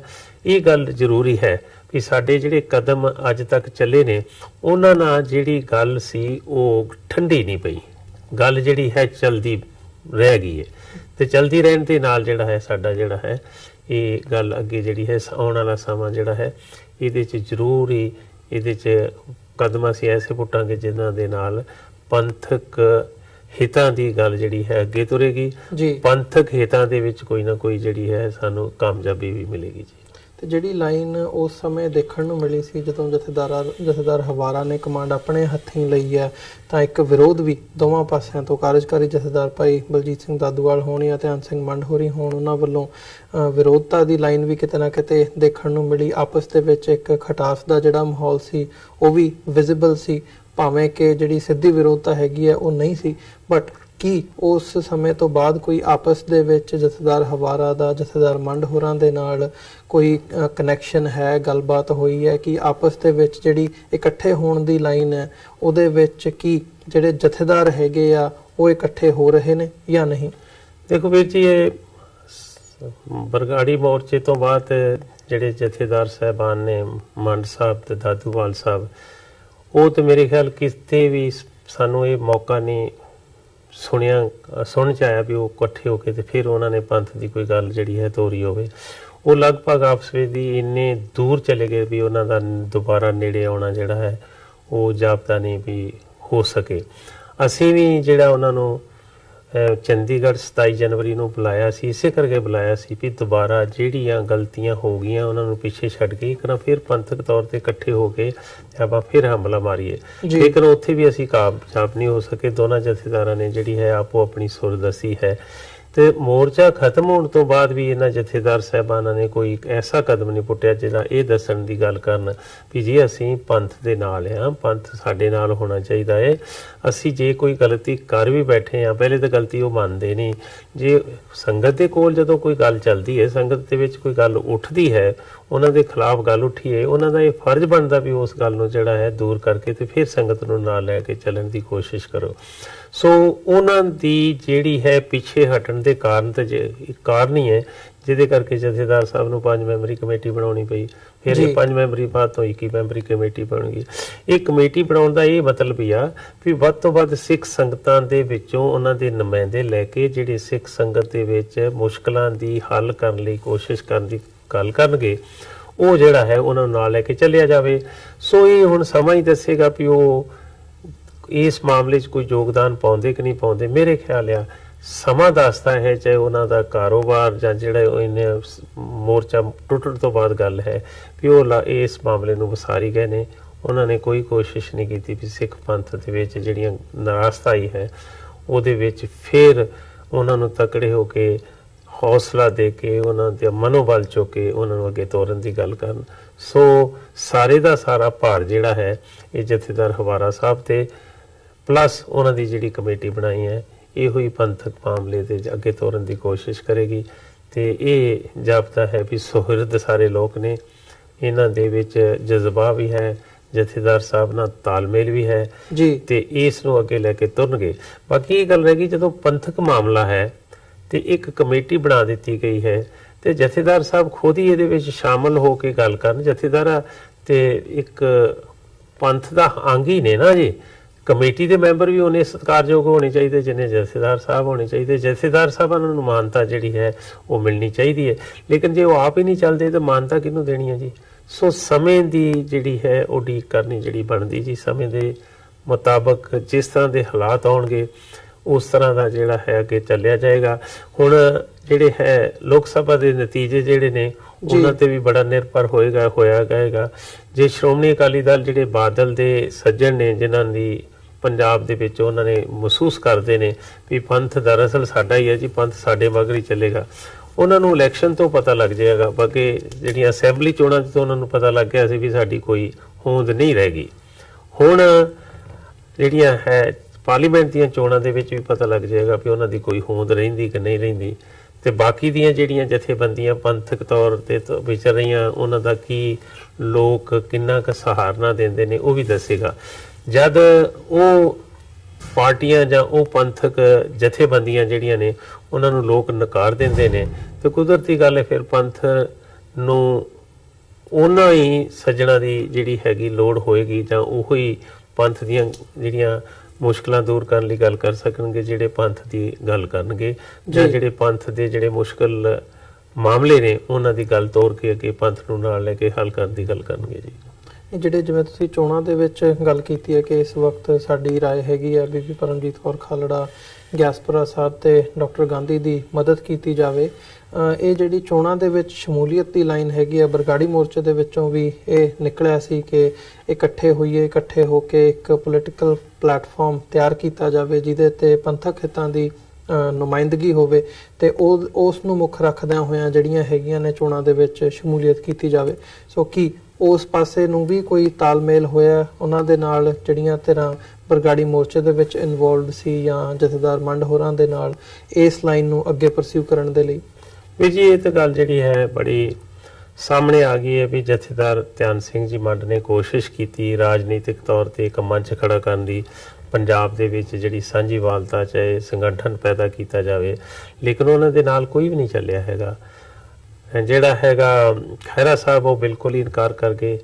ਜਿਹੜੇ ਉਹਨਾਂ ਦੇ ਆਪਣੇ ਸੱਜਣ ਸਨ ਸ਼੍ਰੋਮਣੀ ਅਕਾਲੀ ਦਲ ਮਾਨ ਸਾਹਿਬ ਦਾ ਤੇ ਜਿਹੜੇ ਯੂਨਾਈਟਿਡ ਅਕਾਲੀ ਦਲ ਸੀ ਜਿਨ੍ਹਾਂ ਦੇ ਭਾਈ ਮੋਹਕਮ ਸਿੰਘ ਜੀ ਪ੍ਰਧਾਨ ਸਨ ਤੇ ਬਾਕੀ ਹੋਰ ਸੱਜਣ ਜਿਹੜੇ ਉਹਨਾਂ ਦੇ ਨਾਲ ਸ਼ਾਮਲ ਕਰਦੇ ਸੀ, ਉਹਨਾਂ ਨੇ ਕੋਈ ਵੀ ਰਾਜਨੀਤਿਕ ਤੌਰ ਤੇ ਉਹਨਾਂ ਦੇ ਨਾਲ ਚੱਲਣ ਦੀ ਗੱਲ ਹੀ ਨਹੀਂ ਕੀਤੀ, ਨਾ ਉਹ ਚਲਾਉਣ ਦੇ ਵਿੱਚ ਉਹਨਾਂ ਨੂੰ ਕਾਮਯਾਬ ਹੋ ਸਕੇ ਨੇ ਜਥੇਦਾਰ ਮੰਡ ਸਾਹਿਬ। ਇਹੋ ਹੀ ਕਾਰਨ ਹੈ ਵੀ ਇਸ ਵੇਲੇ ਜਥੇਦਾਰ ਮੰਡ ਸਾਹਿਬ ਦਾ ਜਿਹੜੀ ਵਿਚਾਰਧਾਰਾ ਦੇ ਅਨੁਸਾਰ ਜਾਏ ਉਹਨਾਂ ਦੇ ਨਾਲ ਸਹਿਯੋਗੀ ਮਾਮਲੇ ਸੀ, ਸਹਿਯੋਗੀ ਸੱਜਣ ਸਨ, ਉਹਨਾਂ ਚੋਂ ਇੱਕ ਕੈਂਡੀਡੇਟ ਵੀ ਨਹੀਂ ਅੱਗੇ ਆ ਰਿਹਾ ਜੀ। ਗੁਰਦੀਪ ਸਿੰਘ ਬਠਿੰਡਾ ਤੋਂ ਲੜਨ ਦੇ ਚਾਹਵਾਨ ਸਨ, ਉਹ ਬਿਲਕੁਲ ਪਿੱਛੇ ਹਟ ਗਏ ਨੇ। ਭਾਈ ਮੋਹਕਮ ਸਿੰਘ ਨੇ ਖਡੂਰ ਸਾਹਿਬ ਦੀ ਸੀਟ ਤੋਂ ਜਿਹੜਾ ਸੀ ਆਪਣਾ ਹੱਕ ਜਮਾਇਆ ਸੀ, ਉਹ ਪਿੱਛੇ ਹਟ ਗਏ ਨੇ। ਹੁਣ ਉਹਨਾਂ ਕੋਲ ਪਤਾ ਨਹੀਂ ਇੱਕ ਆਨੰਦਪੁਰ ਸਾਹਿਬ ਦੀ ਸੀਟ ਦੀ ਗੱਲ ਜਿਹੜੀ ਹੈ ਉਹ ਚੱਲਦੀ ਹੈ ਵੀ ਉਹਨਾਂ ਦਾ ਇੱਕ ਕੈਂਡੀਡੇਟ ਹੈਗਾ, ਇੱਕ ਚਾਹੇ ਗੁਰਦਾਸਪੁਰ ਵਿੱਚ ਕ੍ਰਿਸਚੀਅਨ ਭਾਈਚਾਰੇ ਦਾ ਉਹਨਾਂ ਨੇ ਇੱਕ ਸੱਜਣ ਤੋੜਿਆ। ਇਹ ਦੋ ਕੈਂਡੀਡੇਟ ਨੇ ਉਹਨਾਂ ਦੇ। ਸੋ ਇਹਨਾਂ ਦੇ ਵਿੱਚੋਂ ਤਾਂ ਪੰਥਕ ਤੁਸੀਂ ਦੇਖ ਲਓ ਵੀ ਕਿਹੜਾ ਪੰਥਕ ਕਿਹੜਾ ਹੋ ਸਕਦਾ ਹੈ, ਚਾਹੇ ਪੰਜਾਬ ਦੇ ਹਿੱਤਾਂ ਦੀ ਕਿਹੜੀ ਗੱਲ ਕਰ ਸਕਦੇ ਆ, ਚਾਹੇ ਉਹਨਾਂ ਦੀ ਪਾਰਟੀ ਪੋਲਿਟਿਕਸ ਦੇ ਵਿੱਚ ਕੀ ਹੋਂਦ ਕੀ ਰਹਿ ਗਈ ਹੈ। ਮੇਰਾ ਤਾਂ ਖਿਆਲ ਹੈ ਵੀ ਮੰਡ ਸਾਹਿਬ ਦੀ ਜਿਹੜੀ ਇਹ ਸਾਰੀ ਦੀ ਸਾਰੀ ਸੋਚਣੀ ਸੀ ਵੀ ਅਸੀਂ ਇੱਕ ਰਾਜਨੀਤਿਕ ਮੰਚ ਖੜਾ ਕਰ ਦਿਆਂਗੇ ਜਿਹੜਾ ਕਾਂਗਰਸ ਤੇ ਸ਼੍ਰੋਮਣੀ ਅਕਾਲੀ ਦਲ ਬਾਦਲ ਦੇ ਖਿਲਾਫ ਲੜੇਗਾ, ਉਹ ਬਿਲਕੁਲ ਜਿਹੜਾ ਹੈ ਇਹ ਕਿਸੇ ਹੋਂਦ 'ਚ ਵੀ ਨਹੀਂ ਆ ਪਾਇਆ। ਉਹਦੀ ਜਿਹੜੀ ਹੈ ਜੇ ਹੋਂਦ 'ਚ ਹੀ ਨਹੀਂ ਆਇਆ ਤਾਂ ਅੱਗੇ ਸਫਲਤਾ ਚਾਹੇ ਉਹਦੇ 'ਚੋਂ ਆਸ ਕੀਤੀ ਜਾ ਸਕਦੀ ਹੈ ਜੀ। ਤੇ ਭਾਈ ਸਾਹਿਬ ਜੇ ਚੋਣਾਂ ਦੀ ਗੱਲ ਕਰਨੀ ਹੋਵੇ ਤਾਂ ਤੁਸੀਂ ਕਿਵੇਂ ਦੇਖਦੇ ਹੋ ਪੰਜਾਬ ਦਾ ਜਿਹੜਾ ਇਸ ਵਕਤ ਮਾਹੌਲ ਹੈ? ਇਹ ਪਹਿਲੀ ਵਾਰ ਹੋ ਰਿਹਾ ਹੈ ਵੀ ਜਿਹੜੀਆਂ ਮੁੱਖ ਸਿਆਸੀ ਪਾਰਟੀਆਂ ਹੈਗੀਆਂ ਨੇ ਉਹਨਾਂ ਤੋਂ ਬਾਅਦ ਵੀ ਆਮ ਆਦਮੀ ਪਾਰਟੀ ਦਾ ਵੀ ਇਸ ਵਕਤ ਤੀਜੀ ਧਿਰ ਦੇ ਤੌਰ ਤੇ ਨਹੀਂ ਉਸ ਤਰ੍ਹਾਂ ਦਾ ਉਭਾਰ ਨਜ਼ਰ ਆਉਂਦਾ ਜਿਵੇਂ ਦਾ ਪਹਿਲਾਂ ਸੀ, ਤੇ ਸੁਖਪਾਲ ਸਿੰਘ ਖਹਿਰਾ ਵੱਖਰੇ ਤੌਰ ਤੇ ਉਹ ਕਰ ਰਹੇ ਆ, ਮਤਲਬ ਭੰਬਲ ਭੂਸਾ ਜਿਹਾ ਨਜ਼ਰ ਆ ਰਿਹਾ ਹੈ, ਕਲੀਅਰ ਕੱਟ ਲਾਈਨ ਨਹੀਂ ਨਜ਼ਰ ਆ ਰਹੀ। ਇਹਦੇ ਵਿੱਚ ਫਾਇਦਾ ਕਿਹਨਾਂ ਨੂੰ ਹੁੰਦਾ ਦਿਖਦਾ? ਵੀਰ ਜੀ ਪੰਥਕ ਤੌਰ ਤੇ ਜੇ ਗੱਲ ਕਰੀਏ ਪੰਥ ਦੀ ਚੜ੍ਹਦੀ ਕਲਾ ਦੀ, ਮੈਂ ਇਹ ਗੱਲ ਕਹਿਣਾ ਕਿ ਜੇ 13 ਦੀਆਂ 13 ਸੀਟਾਂ ਕੋਈ ਪੰਥਕ ਜਿੱਤ ਜੇ ਧਿਰ, ਸਾਡੇ ਪੰਥ ਦੇ ਮੁੱਦੇ ਤਾਂ ਵੀ ਨਹੀਂ ਕਲੀਅਰ ਹੁੰਦੇ, ਸਾਡੀ ਉੱਥੇ ਜਾ ਕੇ ਮੈਜੋਰਿਟੀ ਨਹੀਂ ਬਣਦੀ ਜੀ। ਜੇ 13 ਸੱਜਣ ਜਾ ਕੇ ਇਹ ਗੱਲ ਕਰਨ ਕਿ ਕੋਈ ਅਨੰਦਪੁਰ ਸਾਹਿਬ ਦੇ ਮਤੇ ਪਾਸ ਹੋਣ, ਪੰਥ ਦੀ ਚੜ੍ਹਦੀ ਕਲਾ ਦੀ ਗੱਲ ਆਵੇ, ਜਿਹੜੇ ਪੋਲੀਟੀਕਲ ਸਿੱਖ ਪ੍ਰਿਜ਼ਨਰ ਨੇ ਜਿਨ੍ਹਾਂ ਦੀਆਂ ਸਜ਼ਾਵਾਂ ਪੂਰੀਆਂ ਹੋ ਗਈਆਂ ਨੇ, ਡੈਮੋਕ੍ਰੈਟਿਕ ਸਿਸਟਮ ਦੇ ਵਿੱਚ ਉਹਨਾਂ ਨੂੰ ਛੱਡਣਾ ਚਾਹੀਦਾ ਹੈ, ਨਹੀਂ ਛੱਡਿਆ ਜਾਂਦਾ, ਫਿਰ ਵੀ ਗੱਲ ਨਹੀਂ ਬਣਦੀ ਕਿਸੇ ਵੀ ਤਰੀਕੇ ਦੇ ਨਾਲ, ਤੇ ਅਸੀਂ ਜੇ 13 ਦੇ 13 ਭੇਜ ਦਿੰਦੇ ਆ ਜੀ ਤੇ ਸਾਡੀ ਗੱਲ ਨਹੀਂ ਬਣਦੀ। ਇਹ ਚਲੋ ਡਿਫਰੈਂਟ ਸਿਚੁਏਸ਼ਨ ਹੈਗੀ ਆ ਕਿ ਪ੍ਰਾਪਤੀ ਕੀ ਹੋਣੀ ਹੈ ਜਾਂ ਨਹੀਂ ਹੋਣੀ। ਇਸ ਵੇਲੇ ਪੰਥਕ ਤੌਰ ਤੇ ਜਿਹੜੇ ਬੀਬੀ ਖਾਲੜਾ ਜੀ ਨੇ ਉਹਨਾਂ ਦੀ ਵਾਹਵਾ ਵੱਡੀ ਮਨੁੱਖੀ ਹੱਕਾਂ ਦੇ ਵਾਸਤੇ ਦੇਣ ਹੈਗੀ ਆ। ਜਿਹੜੇ ਫੇਕ ਇਨਕਾਊਂਟਰ ਹੋਏ ਨੇ, ਅੱਜ ਵੀ ਜਿਹੜੇ ਫੇਕ ਇਨਕਾਊਂਟਰਾਂ ਦੇ ਕੇਸ ਜਿਨ੍ਹਾਂ ਤੇ ਸਟੇ ਲੱਗੀਆਂ ਸੀ 20 ਸਾਲਾਂ ਤੋਂ, ਹਾਈ ਕੋਰਟ ਨੇ 20 ਸਾਲ ਬਾਅਦ ਤੋੜੀ ਆ ਸਟੇ। ਉਹ 13 ਕੇਸ ਨੇ ਵੀਰ ਜੀ ਜਿਹੜੇ ਮੋਹਾਲੀ ਸਪੈਸ਼ਲ CBI ਕੋਰਟ ਦੇ ਵਿੱਚ ਚੱਲਦੇ ਨੇ ਜੀ। ਉਹਨਾਂ ਕੇਸਾਂ ਦੇ ਵਿੱਚ ਮੈਨੂੰ ਕੰਪਲੇਨੈਂਟ ਦੇ ਤੌਰ ਤੇ ਪੇਸ਼ ਹੋਣ ਦਾ ਮੌਕਾ ਮਿਲਦਾ ਹੈ ਤੇ ਜਦੋਂ ਮੈਂ ਜਾਣਾ ਹੈ ਉਹਨਾਂ ਨੂੰ ਕੇਸਾਂ 'ਚ ਆਪਣੀ ਪੈਰਵਾਈ ਕਰਨ, ਜਿਹੜੇ ਪੁਲਿਸ ਆਫੀਸਰਸ ਨੇ ਜਿਨ੍ਹਾਂ ਨੇ ਮਨੁੱਖਤਾ ਦਾ ਘਾਣ ਕੀਤਾ, ਹਿਊਮਨ ਰਾਈਟਸ ਦੀ ਵਾਇਲੇਸ਼ਨ ਕਰਕੇ ਸਿੰਘਾਂ ਨੂੰ ਫੇਕ ਇਨਕਾਊਂਟਰਾਂ 'ਚ ਸ਼ਹੀਦ ਕੀਤਾ, ਉਹਨਾਂ ਨੂੰ ਜਦੋਂ ਮੁਜਰਮ ਦੇ ਤੌਰ ਤੇ ਕਟਹਿਰੇ 'ਚ ਖੜਿਆ ਵੇਖਦਾ ਤੇ ਮੈਨੂੰ ਖਾਲੜਾ ਸਾਹਿਬ ਦੀ ਜਿਹੜੀ ਕੁਰਬਾਨੀ ਆ ਉਹਦੇ ਅੱਗੇ ਸਿਰ ਝੁਕ ਜਾਂਦਾ। ਇਸ ਕਰਕੇ ਖਾਲੜਾ ਪਰਿਵਾਰ ਨੇ ਮਨੁੱਖੀ ਅਧਿਕਾਰਾਂ ਲਈ, ਪੰਥ ਦੀ ਚੜ੍ਹਦੀ ਕਲਾ ਲਈ ਬੜਾ ਤਕੜਾ ਯੋਗਦਾਨ ਪਾਇਆ, ਬੜਾ ਤਕੜਾ ਹਮਲਾ ਮਾਰਿਆ ਸੀ। ਇਸ ਕਰਕੇ ਬੀਬੀ ਖਾਲੜਾ ਨੂੰ ਸਾਰੇ ਪੰਥ ਦੀ ਡਿਊਟੀ ਬਣਦੀ ਆ ਕਿ ਉਹਨਾਂ ਦੇ ਪ੍ਰਚਾਰ ਦੇ ਵਿੱਚ ਨਿਤਰੀਏ, ਉਹਨਾਂ ਨੂੰ ਤਕੜੇ ਹੋ ਕੇ ਜਿਤਾਈਏ। ਹੱਕਾਂ ਤੇ ਮੰਗਾਂ ਦੀ ਬਾਤ ਦੀ ਗੱਲ, ਸਭ ਤੋਂ ਪਹਿਲਾਂ ਇਸ ਵਾਰੀ ਪੰਥ ਨੂੰ ਮੌਕਾ ਮਿਲਿਆ ਹੈ। ਖਾਲੜਾ ਸਾਹਿਬ ਦੀ ਜਿਹੜੀ ਸ਼ਹਾਦਤ ਹੈਗੀ ਆ, ਜਾਂ ਉਹਨਾਂ ਨੇ ਜਿਹੜਾ ਕੌਮ ਵਾਸਤੇ ਆਪਣਾ ਸ਼ਹੀਦੀ ਦਾ ਜਾਮ ਪੀਤਾ, ਅਸੀਂ ਉਹਦਾ ਕਰਜ਼ ਤੇ ਨਹੀਂ ਉਤਾਰ ਸਕਦੇ ਕਿਸੇ ਵੀ ਹਾਲਤ 'ਚ, ਪਰ ਅਸੀਂ ਉਹਨਾਂ ਦੀ ਸ਼ਹੀਦੀ ਨੂੰ ਮਾਨ ਸਨਮਾਨ ਦੇਣ ਵਾਸਤੇ ਬੀਬੀ ਖਾਲੜਾ ਨੂੰ ਤਕੜੀਆਂ ਵੋਟਾਂ ਦੇ ਨਾਲ ਜਿਤਾ ਕੇ ਮੈਂਬਰ ਪਾਰਲੀਮੈਂਟ ਬਣਾ ਸਕਦੇ ਆ ਜੀ। ਤੇ ਇਹ ਚੰਗੀ ਗੱਲ ਹੋਏਗੀ। ਬਾਕੀ ਜਿਹੜੇ ਪੰਥਕ ਹੋਰ ਗਾਂਧੀ ਸਾਹਿਬ ਦੀ ਵੀ ਗੱਲ ਚੱਲੀ ਹੈ, ਗਾਂਧੀ ਸਾਹਿਬ ਵੀ ਪੰਜਾਬ ਦੀ ਚੜ੍ਹਦੀ ਕਲਾ ਦੀ ਗੱਲ ਕਰਦੇ ਨੇ। ਉਹ ਕਹਿੰਦੇ ਨੇ ਕਿ ਜੇ ਹਿੰਦੂ ਆਪਣੇ ਰਾਜ ਦੀ ਗੱਲ ਕਰ ਸਕਦੇ ਨੇ ਤੇ ਸਿੱਖ ਕਿਉਂ ਨਹੀਂ ਕਰ ਸਕਦੇ। ਹੁਣ ਸਾਡੇ ਲਈ ਕਿੱਡੀਆਂ ਮੁਸ਼ਕਲਾਵਾਂ ਨੇ ਸਿੱਖਾਂ ਲਈ। ਹੁਣ ਨਵੀਂ ਇੱਕ ਗੱਲ ਆਈ ਸੀ ਕਿ ਇੱਕ ਐਜੂਕੇਸ਼ਨ ਦੇ ਤੌਰ ਤੇ ਇੱਕ ਪੇਪਰ ਸੀ ਕਿਸੇ ਕੰਪੀਟੀਸ਼ਨ ਐਗਜ਼ਾਮ ਦਾ, ਉੱਥੇ ਉਹਨਾਂ ਨੇ ਸਪੈਸ਼ਲੀ ਇੱਕ ਨੋਟਿਸ ਕਰਤਾ ਕਿ ਕਕਾਰ ਪਾ ਕੇ ਨਹੀਂ ਜਾ ਸਕਦੇ ਸਿੰਘ ਅੰਦਰ। ਹੋਵੇ ਜਿਹਦੇ 'ਚ ਜਿਸ ਦੇਸ਼ ਨੂੰ ਆਜ਼ਾਦ ਕਰਾਉਣ 'ਚ ਸਿੱਖਾਂ ਦੀ ਸਭ ਤੋਂ ਅਹਿਮ ਭੂਮਿਕਾ ਹੋਵੇ ਤੇ ਉੱਥੇ ਇਹ ਗੱਲ ਆ ਜੇ ਕਿ ਕਕਾਰ ਪਾ ਕੇ ਨਹੀਂ ਜਾ ਸਕਦੇ, ਤੇ ਅਸੀਂ ਉੱਥੇ ਆਜ਼ਾਦੀ ਦੀ ਕੀ ਗੱਲ ਕਰਾਂਗੇ। ਸਾਡੇ ਸਿੰਘ ਨੇ ਜਿਹੜੇ, ਅਸੀਂ ਉਹਨਾਂ ਨੂੰ ਤੇ ਕਦੀ ਵੀ ਨਹੀਂ ਕਾਤਲ ਮੰਨ ਸਕਦੇ ਜਿਨ੍ਹਾਂ ਨੇ ਬੁੱਚੜਾਂ ਦੇ ਕਤਲ ਕੀਤੇ ਨੇ। ਅਸੀਂ ਉਹਨਾਂ ਨੂੰ ਕਾਤਲ ਕਿੱਥੋਂ ਮੰਨ ਲਾਂਗੇ। ਫਿਰ ਵੀ ਜੇ ਕਾਨੂੰਨੀ ਸਿਸਟਮ 'ਚ ਉਹਨਾਂ ਨੂੰ ਅਕਿਊਜ਼ ਬਣਾ ਕੇ ਸਜ਼ਾ ਦਿੱਤੀ ਆ, ਕਾਨੂੰਨੀ ਤੌਰ ਤੇ ਜਿਨ੍ਹਾਂ ਦੀਆਂ ਸਜ਼ਾਵਾਂ ਪੂਰੀਆਂ ਹੋ ਗਈਆਂ ਨੇ ਉਹਨਾਂ ਨੂੰ ਛੱਡਣਾ ਚਾਹੀਦਾ। ਉਹ ਸਿਸਟਮ ਫੇਲ ਹੋ ਗਿਆ ਹੈ ਹਿੰਦੁਸਤਾਨ ਦੇ ਵਿੱਚ। ਜੁਡੀਸ਼ਰੀ ਵੀ ਆਪਣਾ ਰੋਲ ਅਦਾ ਨਹੀਂ ਚੰਗਾ ਕਰ ਰਹੀ। ਜਿਹੜੀਆਂ ਰੇਟਾਂ ਨੇ ਇਦਾਂ ਦੀਆਂ ਸਿੱਖ ਪ੍ਰਿਜ਼ਨਰ ਨੂੰ ਰਿਲੀਜ਼ ਕਰਨ ਦੀਆਂ, ਉਹ ਸੁਣਨ ਨੂੰ ਤਿਆਰ ਨਹੀਂ। ਕੋਈ ਸਰਕਾਰ, ਸਟੇਟ ਗਵਰਨਮੈਂਟ ਨਹੀਂ ਸੁਣਨ ਨੂੰ ਤਿਆਰ, ਸੈਂਟਰ ਨਹੀਂ ਤਿਆਰ ਜੀ। ਤੇ ਕੋਸ਼ਿਸ਼ ਇਹੋ ਹੀ ਹੋਵੇਗੀ ਕਿ ਇਹ ਪੰਥਕ ਧਿਰਾਂ ਜਿਹੜੀਆਂ ਇੱਥੋਂ ਜਿਨ੍ਹਾਂ ਦੀ ਅਸੀਂ ਗੱਲ ਕਰ ਰਹੇ ਹਾਂ, ਬੀਬੀ ਖਾਲੜਾ ਜੀ ਦੀ, ਵਿਆਸਪੁਰਾ ਸਾਹਿਬ ਦੀ, ਗਾਂਧੀ ਸਾਹਿਬ ਦੀ, ਕਿ ਕੁਛ ਨਾ ਕੁਛ ਤੇ ਰੌਲਾ ਪਾਉਣਗੇ ਉੱਥੇ ਪੰਥ ਦੇ ਹਿੱਤ ਲਈ। ਕੋਈ ਪੰਜਾਬ ਦੀ ਚੜ੍ਹਦੀ ਕਲਾ ਦੀ ਗੱਲ ਚੱਲੇਗੀ। ਇਹੋ ਹੀ ਮੈਂ ਇਸ ਮਾਧਿਅਮ ਤੋਂ ਇਹੋ ਹੀ ਬੇਨਤੀ ਕਰਾਂਗਾ ਕਿ ਜਿੰਨੇ ਵੀ ਸਾਡੇ ਪੰਜਾਬ ਦੇ ਵਿੱਚ ਸੱਜਣ ਹੈਗੇ ਨੇ ਉਹਨਾਂ ਨੂੰ ਬੇਨਤੀ ਕਰੀਏ ਕਿ ਹੁਣ ਮੌਕਾ ਆਇਆ ਜੇ ਸਾਡੇ ਕੋਲ, ਫਿਰ ਮੌਕਾ ਨਹੀਂ ਮਿਲਣਾ। ਅਸੀਂ ਬੀਬੀ ਖਾਲੜਾ ਦੀ, ਵਿਆਸਪੁਰਾ ਸਾਹਿਬ ਦੀ ਤੇ ਗਾਂਧੀ ਸਾਹਿਬ ਦੀ ਤਕੜੇ ਹੋ ਕੇ ਮਦਦ ਕਰੀਏ ਤਾਂ ਜੋ ਇਹ ਸਾਡੀ ਮੈਂਬਰ ਪਾਰਲੀਮੈਂਟ ਦੇ ਬਤੌਰ ਪਾਰਲੀਮੈਂਟ ਦੇ ਵਿੱਚ ਜਾ ਕੇ ਗੱਲ ਚੁੱਕ ਸਕਣ। ਜੀ ਚਹਿਲ ਸਾਹਿਬ, ਮੈਂ ਤੁਹਾਡੇ ਵੱਲ ਆਵਾਂ। ਤੁਸੀਂ ਜ਼ਿਕਰ ਕੀਤਾ ਪੰਥਕ ਹਵਾਲੇ ਨਾਲ ਵੀ ਤੁਸੀਂ ਗੱਲ ਕੀਤੀ ਹੈ। ਸਿਮਰਨਜੀਤ ਸਿੰਘ ਮਾਨ ਦੀ ਜਿਹੜੀ ਉਹਨਾਂ ਦੀ ਉਮੀਦਵਾਰੀ ਹੈਗੀ ਹੈ, ਸੰਗਰੂਰ ਤੋਂ ਉਹ ਚੋਣ ਲੜ ਰਹੇ ਨੇ, ਉਹਨਾਂ ਨੂੰ ਨਹੀਂ ਤੁਸੀਂ ਇਸ ਕੈਟਾਗਰੀ ਦੇ ਵਿੱਚ ਫਿੱਟ ਹੁੰਦਿਆਂ ਦੇਖਦੇ? ਉਹਨਾਂ ਦੇ ਨਾਲ ਨਹੀਂ ਕੋਈ ਅਲਾਇੰਸ ਦੀ ਗੱਲ ਆਉਂਦੀ, ਜਾਂ ਜਿਵੇਂ ਤੁਸੀਂ ਬਾਕੀਆਂ ਦੀ ਮਦਦ ਦੀ ਗੱਲ ਕਰਦੇ ਹੋ? ਤੇ ਸੈਕੰਡਲੀ, ਜਿਵੇਂ ਜਥੇਦਾਰ ਮੰਡ ਦਾ ਤੁਸੀਂ ਉਹ ਜ਼ਿਕਰ ਕੀਤਾ ਕਿ ਉਹਨਾਂ ਨੇ ਆਪਣੇ ਕੈਂਡੀਡੇਟ ਖੜੇ ਕੀਤੇ ਸੀ, ਕਿ ਸਿਮਰਨਜੀਤ ਸਿੰਘ ਮਾਨ ਨੂੰ ਤੁਸੀਂ ਉਹਨਾਂ ਨਾਲੋਂ ਵੱਖ ਦੇਖਦੇ ਹੋ?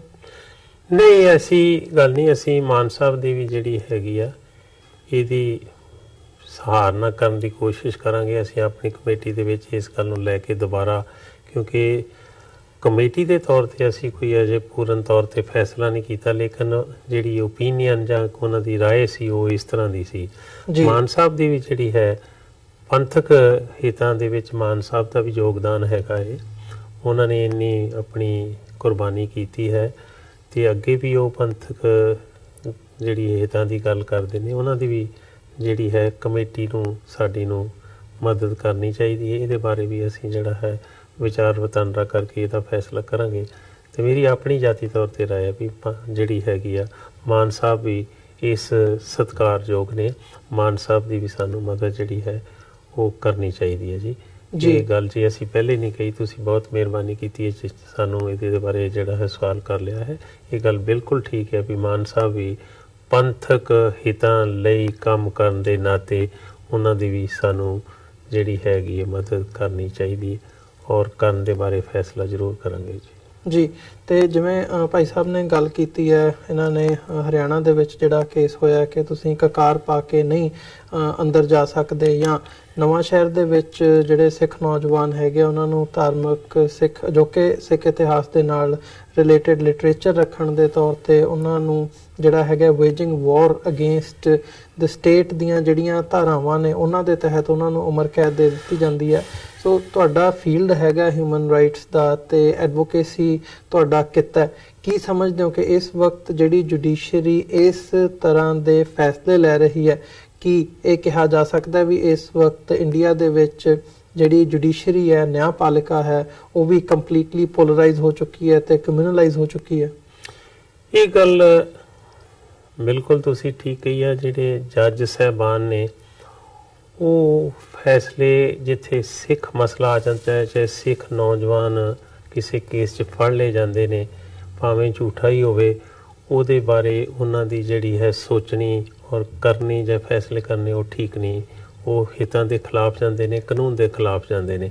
ਇਹ ਪਿਛਲੇ ਸਮੇਂ ਤੋਂ ਜਿਹੜਾ ਹੈ ਬੜਾ ਉੱਭਰ ਕੇ ਆ ਗਿਆ ਹੈ ਵੀ ਜਿਹੜੇ ਸਿੱਖਾਂ ਦੇ ਬੰਦਿਆਂ ਦੇ ਜਾਂ ਸਿੱਖ ਸਮਾਜ ਦੇ ਵਰਗ ਦੇ ਕੇਸ ਨੇ ਉਹ ਅਦਾਲਤਾਂ ਬਿਲਕੁਲ ਗਲਤ ਤਰੀਕੇ ਨਾਲ ਫੈਸਲਾ ਕਰ ਰਹੀਆਂ ਨੇ ਔਰ ਇਹ ਨਫ਼ਰਤ ਪ੍ਰਤੀ ਕਰ ਰਹੀਆਂ ਨੇ। ਜਿਸ ਤਰ੍ਹਾਂ ਹੈ, ਇਹ ਆਮ ਤੌਰ ਤੇ ਉਦਾਹਰਨ ਮੈਂ ਦੇਣਾ ਹੈ, ਜਿਹੜਾ ਹੈ ਇੰਦਰਾ ਗਾਂਧੀ ਦੇ ਕਤਲ ਦੇ ਕੇਸ ਦੇ ਵਿੱਚ ਕੇਰ ਸਿੰਘ ਨੂੰ ਫਾਂਸੀ ਦੇਣੀ ਜਿਹੜੀ ਹੈ ਬਿਲਕੁਲ ਨਜਾਇਜ਼ ਸੀ ਜੀ। ਇਹ ਮੈਂ ਨਹੀਂ ਕਹਿੰਦਾ, ਉਸ ਵੇਲੇ ਦੇ ਬਿਲਕੁਲ ਹਿੰਦੂ ਜਿਹੜੇ ਜੂਰਿਸਟ ਸਨ, ਜੱਜਿਸ ਰਿਟਾਇਰ ਉਹਨਾਂ ਚੋਂ 2-3 ਸੱਜਣ ਸਨ ਜਿਨ੍ਹਾਂ ਨੇ ਬੜੇ ਉੱਪਰ ਕੇ ਬਿਆਨ ਦਿੱਤੇ ਸਨ। ਬਾਕੀ ਤੇ ਹਿੰਦੂ ਸਮਾਜ 'ਚ ਹਿੰਦੂ ਜੱਜਿਸ ਜਿਹੜੇ ਇਸ ਗੱਲ ਨੂੰ ਜਿਹੜਾ ਹੈ ਮਾਨਤਾ ਹੀ ਨਹੀਂ ਦਿੰਦੇ। ਉਹਨਾਂ ਨੇ ਇਹ ਗੱਲ ਕਹੀ ਸੀ ਵੀ ਕੇਰ ਸਿੰਘ ਨੂੰ ਜਿਸ ਗਵਾਹੀ ਦੇ ਆਧਾਰ ਤੇ ਫੈਸਲਾ ਕਰਕੇ ਸਜ਼ਾ ਦਿੱਤੀ ਗਈ ਆ, ਉਸ ਆਧਾਰ ਦਾ ਜਿਹੜਾ ਉਸ ਗਵਾਹੀ ਦੇ ਨਾਲ ਕੁੱਤੇ ਨੂੰ ਵੀ ਕੈਦ ਨਹੀਂ ਹੋ ਸਕਦੀ। ਇਸ ਤੋਂ ਵੱਡਾ ਜੁਡੀਸ਼ੀਅਲ ਸਿਸਟਮ ਜਾਂ ਨੂੰ ਕੀ ਜਿਹੜਾ ਹੈ ਗਾਲ ਕੱਢੀ ਜਾ ਸਕਦੀ ਹੈ। ਇੱਕ ਸੁਪਰੀਮ ਕੋਰਟ ਦਾ ਫੈਸਲਾ ਕੀਤਾ ਹੋਏ ਤੇ ਇੱਕ ਹਾਈ ਕੋਰਟ ਦਾ ਚੀਫ ਜਸਟਿਸ ਰਿਟਾਇਰ ਇਹ ਕਹੇ ਇਹ ਫੈਸਲਾ ਬਿਲਕੁਲ ਗਲਤ ਹੈ। ਇਸੇ ਤਰ੍ਹਾਂ ਵੀਰ ਜੀ ਜਿਹੜੀ ਹੈਗੀ ਆ ਦਵਿੰਦਰਪਾਲ ਸਿੰਘ ਦੀ ਭੁੱਲਰ ਦੀ ਜਿਹੜੀ ਹੈਗੀ ਆ ਫਾਂਸੀ ਦੀ ਸਜ਼ਾ ਦਿੱਤੀ ਸੀ, ਬਿਲਕੁਲ ਗਲਤ ਦਿੱਤੀ ਸੀ। ਉਹਦੇ 'ਚ ਕੋਈ ਗਵਾਹੀ ਨਹੀਂ ਬਣਦੀ ਸੀ। ਉਹਦੇ 'ਚ ਦੁਬਾਰਾ ਜਿਹੜਾ ਉਹਨਾਂ ਦਾ 3 ਜੱਜਾਂ ਦਾ ਬੈਂਚ ਸੀ, ਉਹਦੇ 'ਚ ਮਿਸਟਰ ਸ਼ਾਹ ਸਨ ਜਿਹੜੇ ਜੱਜ ਜਿਹੜੇ ਪ੍ਰਜਾਈਡ ਕਰ ਰਹੇ ਸੀ, ਉਹਨਾਂ ਨੇ ਕਈ ਦਫਾ ਇਹ ਬਿਆਨ ਦੇ ਚੁੱਕੇ ਨੇ ਵੀ ਉਹ ਫੈਸਲਾ ਜਿਹੜਾ ਹੈ ਬਿਲਕੁਲ ਗਲਤ ਹੈ, ਉਹਨੂੰ ਸਜ਼ਾ ਨਹੀਂ ਸੀ ਹੋ ਸਕਦੀ। ਫਿਰ ਸਜ਼ਾ ਵੀ ਜਿਹੜੀ ਹੈ ਸਿਰੇ ਦੀ ਫਾਂਸੀ ਦੀ ਦਿੱਤੀ ਗਈ। ਇਸੇ ਤਰ੍ਹਾਂ ਅਸੀਂ ਬਹੁਤ ਹੀ ਵੱਡੀ ਤਾਦਾਦ ਦੇ ਕੇਸ ਦੱਸ ਸਕਦੇ ਹਾਂ ਜਿਨ੍ਹਾਂ 'ਚ ਜਿਹੜਾ ਹੈ ਫੈਸਲੇ ਬਿਲਕੁਲ ਗਲਤ ਹੋਏ ਨੇ। ਤੇ ਇਹ ਜਿਹੜਾ ਹੁਣ ਜਿਹੜਾ 4 ਸੱਜਣਾਂ ਨੂੰ ਉਮਰ ਕੈਦ ਕਰ ਦਿੱਤੀ ਹੈ, ਸਿਰਫ ਉਹਨਾਂ ਕੋਲ ਕਿਤਾਬਾਂ ਮਿਲੀਆਂ ਨੇ, ਚਾਹੇ ਕੋਈ ਲਿਟਰੇਚਰ ਮਿਲਿਆ ਹੈ, ਇਹ ਤਾਂ ਸਿਰੇ ਨੂੰ ਹੱਥ ਲਾ ਦਿੱਤਾ। ਇਸ ਤੋਂ ਵੱਡਾ ਘਟੀਆ ਔਰ ਗੈਰ ਕਾਨੂੰਨੀ ਫੈਸਲਾ ਨਹੀਂ ਹੋ ਸਕਦਾ। ਇਹ ਇੱਕ ਲਿਟਰੇਚਰ ਪੜ੍ਹਨਾ, ਉਹੋ ਜਿਹੀ ਕਿਤਾਬਾਂ ਮੇਰੇ ਘਰ ਵੀ ਪਈਆਂ, ਤੁਹਾਡੇ ਘਰ ਵੀ ਪਈਆਂ, ਉਹ ਪਬਲਿਸ਼ ਹੋ ਕੇ ਮਾਰਕੀਟ 'ਚ ਆਈਆਂ ਨੇ, ਤੇ ਜੇ ਸਾਰੀ ਮਾਰਕੀਟ ਨੇ ਪੜ੍ਹੀਆਂ ਫਿਰ ਸਾਰੀ ਮਾਰਕੀਟ ਨੂੰ ਕੈਦ ਕਰ ਦਿੱਤੀ ਜਾਵੇ। ਇਹ ਫੈਸਲਾ ਬਿਲਕੁਲ ਕਰਿਆ। ਉਹਦੇ 'ਚ ਦੇਖੋ ਮਾਨਸਿਕ ਜੱਜਾਂ ਦੀ ਕੀ ਜਿਹੜੀ ਸੋਚਣੀ ਹੈ। ਉਹਨਾਂ ਦੇ ਵਿੱਚ ਕੁਝ ਲੋਕਾਂ ਨੇ ਬੇਲ ਦਰਖਾਸਤ ਦਿੱਤੀ ਹੈ ਵੀ ਸਾਨੂੰ ਜ਼ਮਾਨਤ ਹੋਣੀ ਚਾਹੀਦੀ। ਜ਼ਮਾਨਤ ਹਾਈ ਕੋਰਟ 'ਚ ਗਈ, ਹਾਈ ਕੋਰਟ ਦੇ ਜੱਜ ਨੇ ਇਹ ਫੈਸਲਾ ਕਰ ਦਿੱਤਾ ਹੈ ਵੀ ਜਿਹੜੀ ਹੈ ਇਹਨਾਂ ਤੇ ਜਿਹੜਾ ਹੈ ਇਹ ਜੁਰਮ ਜਿਹੜਾ ਹੈ ਇਹ ਦੇਸ਼ ਧਰੋਹੀ ਦਾ ਹੋਣਾ ਚਾਹੀਦਾ। ਉਹਨਾਂ ਨੇ ਦੇਸ਼ ਧਰੋਹੀ ਦਾ, ਨਾ ਕਿ ਪੁਲਿਸ ਵੀ ਨਹੀਂ ਇਹ ਚਲਾਨ ਦੇ ਰਹੀ ਜਾਂ ਪੁਲਿਸ ਵੀ ਨਹੀਂ ਇਹ ਕਰ ਰਹੀ ਵੀ ਇਹ ਦੇਸ਼ ਧਰੋਹੀ ਦਾ ਕੇਸ ਹੈ, ਉਹ ਦੇਸ਼ ਧਰੋਹੀ ਦਾ ਜਿਹੜਾ ਹੈ ਉਹਨਾਂ ਦੇ ਕੇਸ ਬਣਾ ਕੇ ਹਾਈ ਕੋਰਟ ਦੇ ਜੱਜ ਤੇ ਕਹਿਣ ਤੇ ਉਹਨਾਂ ਨੂੰ ਸਜ਼ਾ ਕਰ ਦਿੱਤੀ, ਜਿਹੜੀ ਉਮਰ ਸਜ਼ਾ ਕਰ ਦਿੱਤੀ ਹੈ, ਜਿਹੜਾ ਕਿ ਬਹੁਤ ਵੱਡਾ ਦੁਖਾਂਤ ਹੈ, ਬਹੁਤ ਵੱਡਾ ਗਲਤ ਫੈਸਲਾ ਹੈ। ਸੋ ਇਸ ਮਾਮਲੇ 'ਚ ਬੜਾ ਸਾਦਾ ਜਿਹਾ ਮਾਮਲਾ ਹੈ ਵੀ ਇਸ ਜਿਹੜਾ ਇਸ ਵੇਲੇ ਨਿਆਂਪਾਲਿਕਾ ਹੈ ਉਹ ਸਿੱਖਾਂ ਨੂੰ ਇਨਸਾਫ ਦੇਣ ਦੇ ਵਿੱਚ ਬਿਲਕੁਲ ਫੇਲ ਹੋ ਚੁੱਕੀ ਹੈ। ਨਫ਼ਰਤ ਜ਼ਿਆਦਾ ਕਰਦੇ ਨੇ ਉਹ, ਤੇ ਫੈਸਲੇ ਜਿਹੜੇ ਠੀਕ ਉਹ ਬਹੁਤ ਘੱਟ ਕਰਦੇ ਨੇ। ਇਸ ਕਰਕੇ ਸਿੱਖਾਂ ਨੂੰ ਇਸ ਨਿਆਂਪਾਲਿਕਾ ਤੋਂ ਆਸ ਰੱਖਣੀ ਵੀ ਸਾਡੇ ਨਾਲ ਇਨਸਾਫ ਹੋਏਗਾ, ਇਹ ਗਲਤ ਸੋਚਣੀ ਹੈ ਜੀ। ਤੇ ਜਿਹੜੀ 21 ਮੈਂਬਰੀ ਕਮੇਟੀ ਇਸ ਵਕਤ ਹੋਂਦ ਦੇ ਵਿੱਚ ਆਈ ਹੋਈ ਹੈ ਤੇ ਉਹਨਾਂ ਵੱਲੋਂ ਕੰਮ ਕੀਤਾ ਜਾ ਰਿਹਾ ਹੈ, ਕੀ ਸਮਝਦੇ ਹੋ ਕਿ ਜੇ ਨਿਆਂਪਾਲਿਕਾ ਨਹੀਂ ਇਨਸਾਫ ਦੇ ਸਕਦੀ ਤੇ ਇਹ ਜਿਹੜੇ ਜੇਲ੍ਹਾਂ ਦੇ ਬਾਹਰ ਧਰਨੇ ਲਾ ਕੇ ਇੱਕ ਅਵੇਅਰਨੈਸ ਕੈਂਪੇਨ ਹੈਗੀ ਹੈ, ਪਰ ਇਹਦੇ ਅਗਲੀ ਰਣਨੀਤੀ ਕੀ ਹੋਵੇਗੀ ਤੇ ਜਿਹੜੀ ਬਰਗਾੜੀ ਮੋਰਚੇ ਦੀਆਂ ਮੰਗਾਂ ਸਨ ਉਹਨਾਂ ਦੀ ਪੂਰਤੀ ਕਿਵੇਂ ਕੀਤੀ ਜਾ ਸਕਦੀ ਹੈ? ਕੀ ਠੋਸ ਕਦਮ ਨੇ ਜਿਹੜੇ ਚੁੱਕੇ ਜਾ ਸਕਦੇ ਨੇ? ਕੀ ਐਕਸਪੈਕਟ ਕੀਤਾ ਜਾ ਸਕਦਾ ਹੈ 21 ਮੈਂਬਰੀ ਕਮੇਟੀ ਵੱਲੋਂ? ਦੇਖੋ ਵੀਰ ਜੀ, ਇੱਕ ਗੱਲ ਬੜੀ ਸਾਦੀ ਜੀ ਹੈ, ਜਿਹੜੀ ਜਿਸ ਤਰ੍ਹਾਂ ਜਿਹੜਾ ਹੈ ਸਾਡੇ ਕਾਨੂੰਨ ਦੀ ਗੱਲ ਕਰਦੇ ਹਾਂ, ਸਾਡੀ ਰਾਜਨੀਤੀ ਦੀ ਗੱਲ ਕਰਦੇ ਹਾਂ, ਜੇ ਸਾਡੇ ਸਿਸਟਮ ਹੀ ਸਾਰਾ ਖਿਲਾਫ ਹੈ, ਇਹਦੇ ਤੋਂ ਇਨਸਾਫ ਦੀ ਜਿਹੜੀ ਹੈ ਆਸ ਰੱਖਣੀ ਜਿਹੜੀ ਹੈ ਦੂਰ ਦੀ ਗੱਲ ਹੈ। ਲੇਕਿਨ ਇਹਦਾ ਇਹ ਵੀ ਨਹੀਂ ਮਤਲਬ ਵੀ ਸਾਡੇ ਨਾਲ ਬੇਇਨਸਾਫੀ ਹੋਈ ਜਾਏ ਤਾਂ ਅਸੀਂ ਚੁੱਪ ਕਰਕੇ ਜਿਹੜਾ ਬੈਠੇ ਰਹੀਏ। ਸਾਡਾ ਸਿੱਖੀ ਦਾ ਜਿਹੜਾ ਹੈ ਉਹ ਸਭ ਤੋਂ ਮੁੱਢਲਾ ਸਿਧਾਂਤ ਇਹ ਹੈ ਵੀ ਜ਼ੁਲਮ ਦੇ ਖਿਲਾਫ ਆਵਾਜ਼ ਉਠਾਉਣੀ ਸਾਡਾ ਫਰਜ਼ ਬਣਦਾ ਹੈ। ਅਸੀਂ ਜਿਹੜਾ ਹੈ ਤਰ੍ਹਾਂ ਦੇ ਤਰੀਕਿਆਂ ਦੇ ਨਾਲ ਜਿਹੜੀ ਹੈ ਆਵਾਜ਼ ਉਠਾਉਣੇ ਆ, ਮੁੱਢ ਤੋਂ ਉਠਾਉਣੇ, ਹੁਣ ਵੀ ਉਠਾਉਣੇ, ਇਹ ਕੰਟੀਨਿਊ ਕਰੇਗੀ, ਇਹ ਜਲ ਲਗਾਤਾਰ ਰਹੇਗੀ। ਇੱਕ ਗੱਲ ਤੁਸੀਂ ਮਹਿਸੂਸ ਕਰੋਗੇ ਵੀ ਸਾਡੀ ਸਾਰੇ ਦੁਨੀਆ ਦੇ ਵਿੱਚ ਬੜੀ ਛੋਟੀ ਜੀ ਗਿਣਤੀ ਹੈ ਜੀ। ਸਾਡੀ ਮੇਰੇ ਖਿਆਲ 0.50% ਜਿਹੜੀ ਪਾਪੂਲੇਸ਼ਨ ਹੈ ਸਾਰੀ ਪਾਪੂਲੇਸ਼ਨ ਦੇ ਕੰਪੈਰੀਜ਼ਨ ਦੇ ਤੌਰ ਤੇ। ਸਾਡੇ ਮੁਲਕ ਦੇ ਵਿੱਚ ਕ੍ਰਿਸਚੀਅਨ ਦੇ ਖਿਲਾਫ ਵੀ ਜਿਹੜੀ ਹੈ ਬੜੇ ਅਤਿਆਚਾਰ ਹੋਏ ਨੇ, ਉਹਨਾਂ ਦੇ ਚਰਚ ਢਾਏ ਗਏ ਨੇ, ਉਹਨਾਂ ਦੇ ਬੰਦੇ ਵੀ ਕਤਲ ਕੀਤੇ ਗਏ, ਸਾੜ ਦਿੱਤੇ ਗਏ ਨੇ। ਸਾਡੇ ਮੁਲਕ ਦੇ ਵਿੱਚ ਮੁਸਲਮਾਨਾਂ ਦਾ ਵੀ ਬਹੁਤ ਬੁਰਾ ਹਾਲ ਕੀਤਾ ਗਿਆ, ਜਲਾਏ ਗਏ, ਕੁੱਟ ਕੇ ਮਾਰ ਦਿੱਤੇ ਗਏ। ਹਾਲਾਂਕਿ ਕਸ਼ਮੀਰ ਦੇ ਵਿੱਚ ਜੋ ਹੋ ਰਿਹਾ ਇਸ ਵੇਲੇ ਸਾਰੀ ਦੁਨੀਆ ਨੂੰ ਪਤਾ ਹੈ। ਪਿੱਛੇ ਜੇ ਇੱਕ UNO ਦਾ ਇੱਕ ਜਿਹੜਾ ਨੁਮਾਇੰਦਾ ਸੀ ਉਹ ਰੋ ਰਿਹਾ ਸੀ ਜੀ, ਟੀਵੀ ਦੇ ਉੱਤੇ ਰੋ ਰਿਹਾ ਸੀ ਵੀ ਜੰਮੂ ਕਸ਼ਮੀਰ ਦੇ ਵਿੱਚ ਜਾਂ ਕਸ਼ਮੀਰ ਦੇ ਵਿੱਚ ਲਗਭਗ 10,000 ਔਰਤਾਂ ਨਾਲ ਬਲਾਤਕਾਰ ਹੋ ਚੁੱਕਾ ਹੈ। ਇੰਨੀ ਵੱਡੀ ਜਿਹੜੀ ਹੈ ਗੈਰ ਕਾਨੂੰਨੀ ਹੋ ਰਹੀ ਹੈ ਤੇ ਉੱਥੇ ਜੋ ਕਤਲੇਆਮ ਹੋ ਰਹੀ ਹੈ, ਚਾਹੇ ਲੋਕਾਂ ਨੂੰ ਅੰਨੇ ਕੀਤਾ ਜਾ ਰਿਹਾ ਹੈ, ਉਹਦੀ ਜੇ ਸਾਰ UNO ਨਹੀਂ ਲੈ ਰਹੀ। ਨੰਬਰ 2, ਮੁਸਲਮਾਨ ਏਡੀ ਵੱਡੀ ਤਾਦਾਦ ਤੇ ਦੁਨੀਆ ਤੇ ਉਹਨਾਂ ਦਾ ਰਾਜ ਹੈ, ਉਹ ਨਹੀਂ ਕੁਛ ਕਰ ਰਹੇ। ਤੇ ਸਾਡੇ ਥੋੜੀ ਜਿਹੀ ਸਾਡੀ ਜਿਹੜੀ ਹੈ ਪਾਪੂਲੇਸ਼ਨ ਹੋਣ ਦੇ ਨਾਤੇ ਸਾਡਾ ਸਾਰਾ ਹਰ ਮੁਲਕ ਦੇ ਵਿੱਚ ਇਹ ਆਵਾਜ਼ ਉੱਠ ਰਹੀ ਹੈ ਵੀ ਸਿੱਖਾਂ ਨਾਲ ਜਿਹੜੀ ਬੇਇਨਸਾਫੀ ਹੋ ਰਹੀ ਹੈ। ਇੰਡੀਆ ਦੇ ਵਿੱਚ ਸਿੱਖਾਂ ਨੂੰ ਇਨਸਾਫ ਨਹੀਂ ਮਿਲ ਰਿਹਾ, ਸਾਡੇ ਬੰਦੀ ਸਿੰਘ ਨਹੀਂ ਛੱਡ ਰਹੇ, ਸਾਡੇ ਬੇਅਬਦੀ ਦੀਆਂ ਘਟਨਾਵਾਂ ਦਾ ਠੀਕ ਚਾਰਾ ਜੋਰਾ ਨਹੀਂ ਹੋ ਰਿਹਾ। ਤੁਸੀਂ ਸਾਰੀ ਦੁਨੀਆ ਦੇ ਵਿੱਚ ਜਿਹੜੀ ਹਾਲਚਲ ਮਚਾਈ ਪਈ ਹੈ, ਇਹਦਾ ਮਤਲਬ ਹੈ ਵੀ ਸਿੱਖ ਆਪਣੇ ਕੈਦੀਆਂ ਦੇ ਬਾਰੇ, ਆਪਣੇ ਬੇਅਬਦੀ ਦੇ ਜਿਹੜੇ ਕਾਂਡ ਦੇ ਬਾਰੇ, ਚਾਹੇ ਜਿਹੜੀ ਉਹਨਾਂ ਦੇ ਨਾਲ ਬੇਇਨਸਾਫੀ ਹੋ ਰਹੀ, ਉਹਨਾਂ ਦੇ ਨਾਲ ਜਾਗਰੂਕ ਨੇ ਜੀ। ਜਾਗਰੂਕ ਹੋਣ ਦੇ ਨਾਤੇ ਉਹ ਆਪਣੇ ਜਿਹੜੀਆਂ ਹੱਕ ਹਕੂਕ ਨੇ ਉਹਨਾਂ ਦੇ ਜਿਹੜੇ ਹੈ ਮੰਗਾਂ ਜਾਂ ਉਹਨਾਂ ਨੂੰ ਮਨਾਉਣ ਲਈ, ਚਾਹੇ ਉਹਨਾਂ ਨੂੰ ਪੂਰਤੀ ਲਈ ਜਦੋਜਹਿਦ ਕਰਦੇ ਨੇ। ਜਿੱਥੇ ਜਦੋਜਹਿਦ ਹੈਗੀ ਆ ਉਹਦੇ ਕੋਈ ਨਾ ਕੋਈ ਨਤੀਜਾ ਨਿਕਲੇਗਾ। ਐਸੀ ਕੋਈ ਗੱਲ ਨਹੀਂ। ਸਾਡੇ ਤੇ ਬਿਆਨ ਸਿੰਘ ਨੇ ਏਡਾ ਵੱਡਾ ਜ਼ੁਲਮ ਕਰਦਾ ਰਿਹਾ, ਕਿੱਡੀ ਵੱਡੀ ਹਜ਼ਾਰਾਂ ਨਹੀਂ ਲੱਖਾਂ ਜਿਹੜੇ ਨੇ ਨੌਜਵਾਨ ਮਾਰ ਦਿੱਤੇ ਗਏ। ਇਸ ਦੇ ਬਾਵਜੂਦ ਵੀ ਅਸੀਂ ਉਹਦੇ ਖਿਲਾਫ ਲੜੇ, ਉਹਦਾ ਖਾਤਮਾ ਹੋਇਆ। ਇੰਦਰਾ ਗਾਂਧੀ ਨੇ ਸਾਡੇ ਖਿਲਾਫ ਜਿਹੜੀ ਏਡੀ ਵੱਡੀ ਜਿਹੜੀ ਹੈ ਜ਼ੁਲਮ ਕੀਤਾ, ਉਹਦੇ ਖਿਲਾਫ ਵੀ ਅਸੀਂ ਲੜੇ। ਸੋ ਸਾਡੀ ਲੜਾਈ ਜਿਹੜੀ ਨਿਰੰਤਰ ਸਿੱਖਾਂ ਦੀ ਹੈ ਉਹ ਬੇਇਨਸਾਫੀ ਦੇ ਖਿਲਾਫ ਰਹਿਣੀ ਆ। ਭਾਵੇਂ ਜਿਸ ਤਰ੍ਹਾਂ ਇਤਿਹਾਸ ਦਾ 2 ਸੱਜਣ ਬੋਤਾ ਸਿੰਘ ਤੇ ਗਰਜਾ ਸਿੰਘ ਉਹ ਵੀ ਹੁਕੂਮਤ ਦੇ ਖਿਲਾਫ ਦੋਨੋਂ ਹੀ ਲੜ ਪਏ ਸੀ, ਨਹੀਂ ਜੀ ਅਸੀਂ ਤਾਂ ਆਜ਼ਾਦ ਹਾਂ, ਸਾਡੀ ਜਿਹੜੀ ਤੁਸੀਂ ਸਾਡੇ ਨਾਲ ਨਹੀਂ ਇਸ ਤਰ੍ਹਾਂ ਦੀਆਂ ਬੇਇਨਸਾਫੀ ਕਰ ਸਕਦੇ। ਸੋ ਸਾਡੇ ਨਾਲ ਵੀ ਜੇ ਬੇਇਨਸਾਫੀਆਂ ਭਾਰਤ ਸਰਕਾਰ ਕਰਦੀ ਹੈ, ਅਸੀਂ ਉਹਦੀ ਲੜਾਈ ਜਿਹੜੀ ਨਿਰੰਤਰ ਜਾਰੀ ਹੈ। ਇਹਦਾ ਨਤੀਜਾ ਜ਼ਰੂਰ ਚੰਗਾ ਨਿਕਲੇਗਾ। ਜਿੱਥੇ ਵੀ ਜ਼ੁਲਮ ਦੇ ਖਿਲਾਫ ਆਵਾਜ਼ ਉੱਠੇਗੀ ਉਹਨੂੰ ਮਾਨਤਾ ਮਿਲੇਗੀ। ਦੂਜੀ ਗੱਲ ਇਹ ਜਿਹੜਾ ਜ਼ਾਲਮ ਹੁੰਦਾ ਨੇ ਉਹਦੀ ਵੀ ਕੋਈ ਹੱਦ ਹੁੰਦੀ ਹੈ।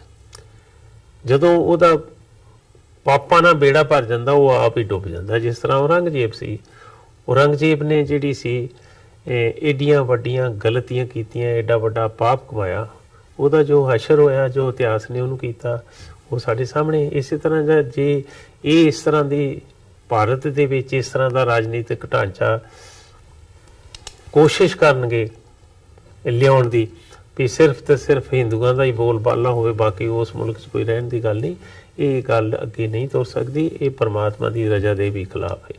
ਇਸ ਕਰਕੇ ਸਾਡੀ ਜਿਹੜੀ ਹੈ ਇਹ ਗੱਲ ਗੁਰੂ ਦੀ ਸਪਿਰਿਟ ਜਿਹੜੀ ਵੀ ਅਸੀਂ ਜ਼ੁਲਮ ਦੇ ਖਿਲਾਫ ਲੜਨਾ ਹੈ ਉਹ ਸਾਡੀ ਨਿਰੰਤਰ ਉਸੇ ਤਰ੍ਹਾਂ ਜਾਰੀ ਹੈ। ਕਦੀ ਥੋੜਾ ਜਿਹਾ ਤੇਜ਼ ਹੋ ਜਾਂਦੀ ਹੈ, ਕਦੀ ਥੋੜੀ ਜਿਹੀ ਧੀਮੀ ਹੋ ਜਾਂਦੀ ਹੈ, ਲੇਕਿਨ ਜਿਹੜੇ ਸਾਡੇ ਐਫਰਟਸ ਨੇ, ਜਿਹੜੀ ਸਾਡੀ ਹਰਕਤ ਹੈ ਉਹ ਜਾਰੀ ਹੈ ਜੀ, ਜਾਰੀ ਰਹਿਣੀ ਚਾਹੀਦੀ ਹੈ। ਇਸ ਕਰਕੇ ਪਰਮਾਤਮਾ ਦੀ ਰਜ਼ਾ ਦੇ ਵਿੱਚ ਰਹਿ ਕੇ ਵੀ ਸਾਨੂੰ ਲੜਾਈ ਜਿਹੜੀ ਹੈ ਇਹ ਜਿਸ ਤਰ੍ਹਾਂ ਬਾਹਰਲੇ ਮੁਲਕਾਂ 'ਚ ਵੀ ਲੜੀ ਜਾ ਰਹੀ ਹੈ, ਅਸੀਂ ਵੀ ਲੜ ਰਹੇ ਹਾਂ ਜੀ, ਚੱਲਦੀ ਰਹੇਗੀ।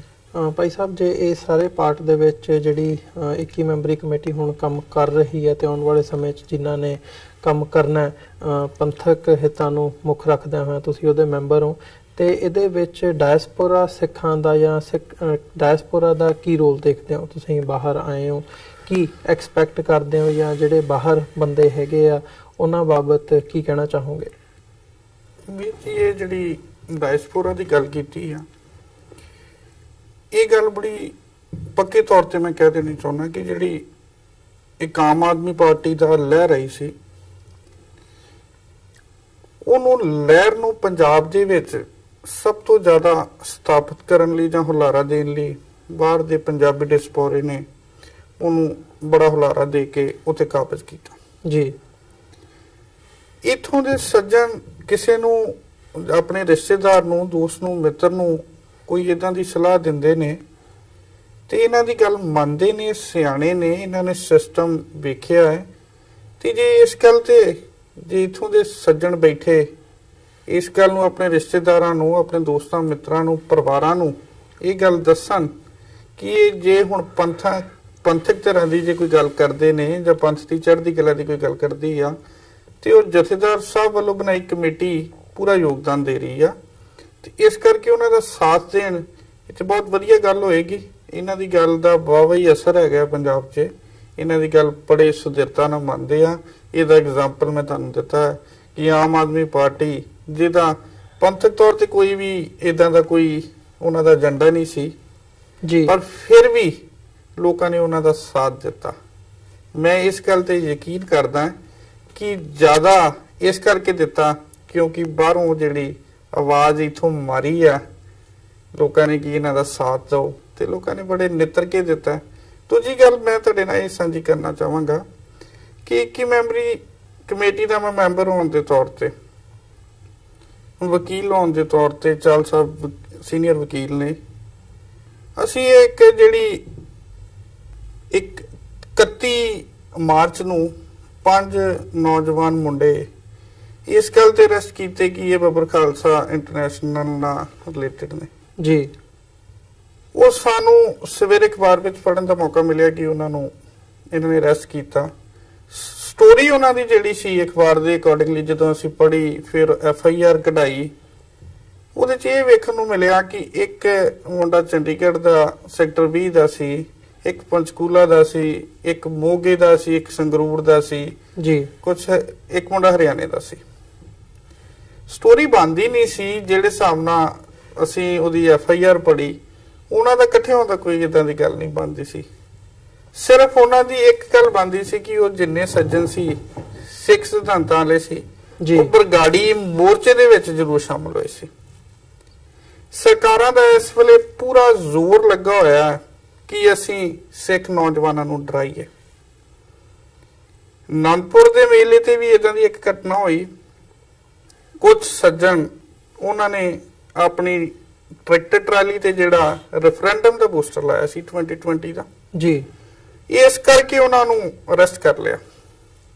ਸਾਨੂੰ ਇਸ ਗੱਲ ਦਾ ਪਤਾ ਲੱਗਾ, ਅਸੀਂ ਇੱਕਦਮ ਜਿਹੜਾ DGP ਪੰਜਾਬ ਨੂੰ, SSP ਰੋਪੜ ਨੂੰ ਚਿੱਠੀਆਂ ਲਿਖੀਆਂ, ਮੇਲਸ ਕੀਤੀਆਂ ਜਿੰਨੀ ਫਾਸਟ ਹੋ ਸਕਦੀ ਸੀ ਕਿ ਤੁਸੀਂ ਇਹ ਜਿਹੜੀਆਂ ਅਨਹੋਣੀਆਂ ਗੱਲਾਂ ਕਰ ਰਹੇ ਹੋ, ਇਹਨਾਂ ਦਾ ਕੋਈ ਵੀ ਜੁਰਮ ਨਹੀਂ ਬਣਦਾ, ਕੋਈ ਇਹਨਾਂ ਕੋਲ ਹਥਿਆਰ ਨਹੀਂ, ਕੋਈ ਕਿਸੇ ਦੀ ਗੱਲ ਨਹੀਂ। ਤੁਸੀਂ ਸਾਨੂੰ ਇਹ ਇੱਥੋਂ ਤੱਕ ਪਤਾ ਲੱਗਾ ਸੀ ਕਿ ਉਹਨਾਂ ਦੇ ਖਿਲਾਫ ਦੇਸ਼ ਧਰੋਹ ਦਾ ਪਰਚਾ ਕੱਟਣ ਲੱਗੇ ਨੇ ਜੀ।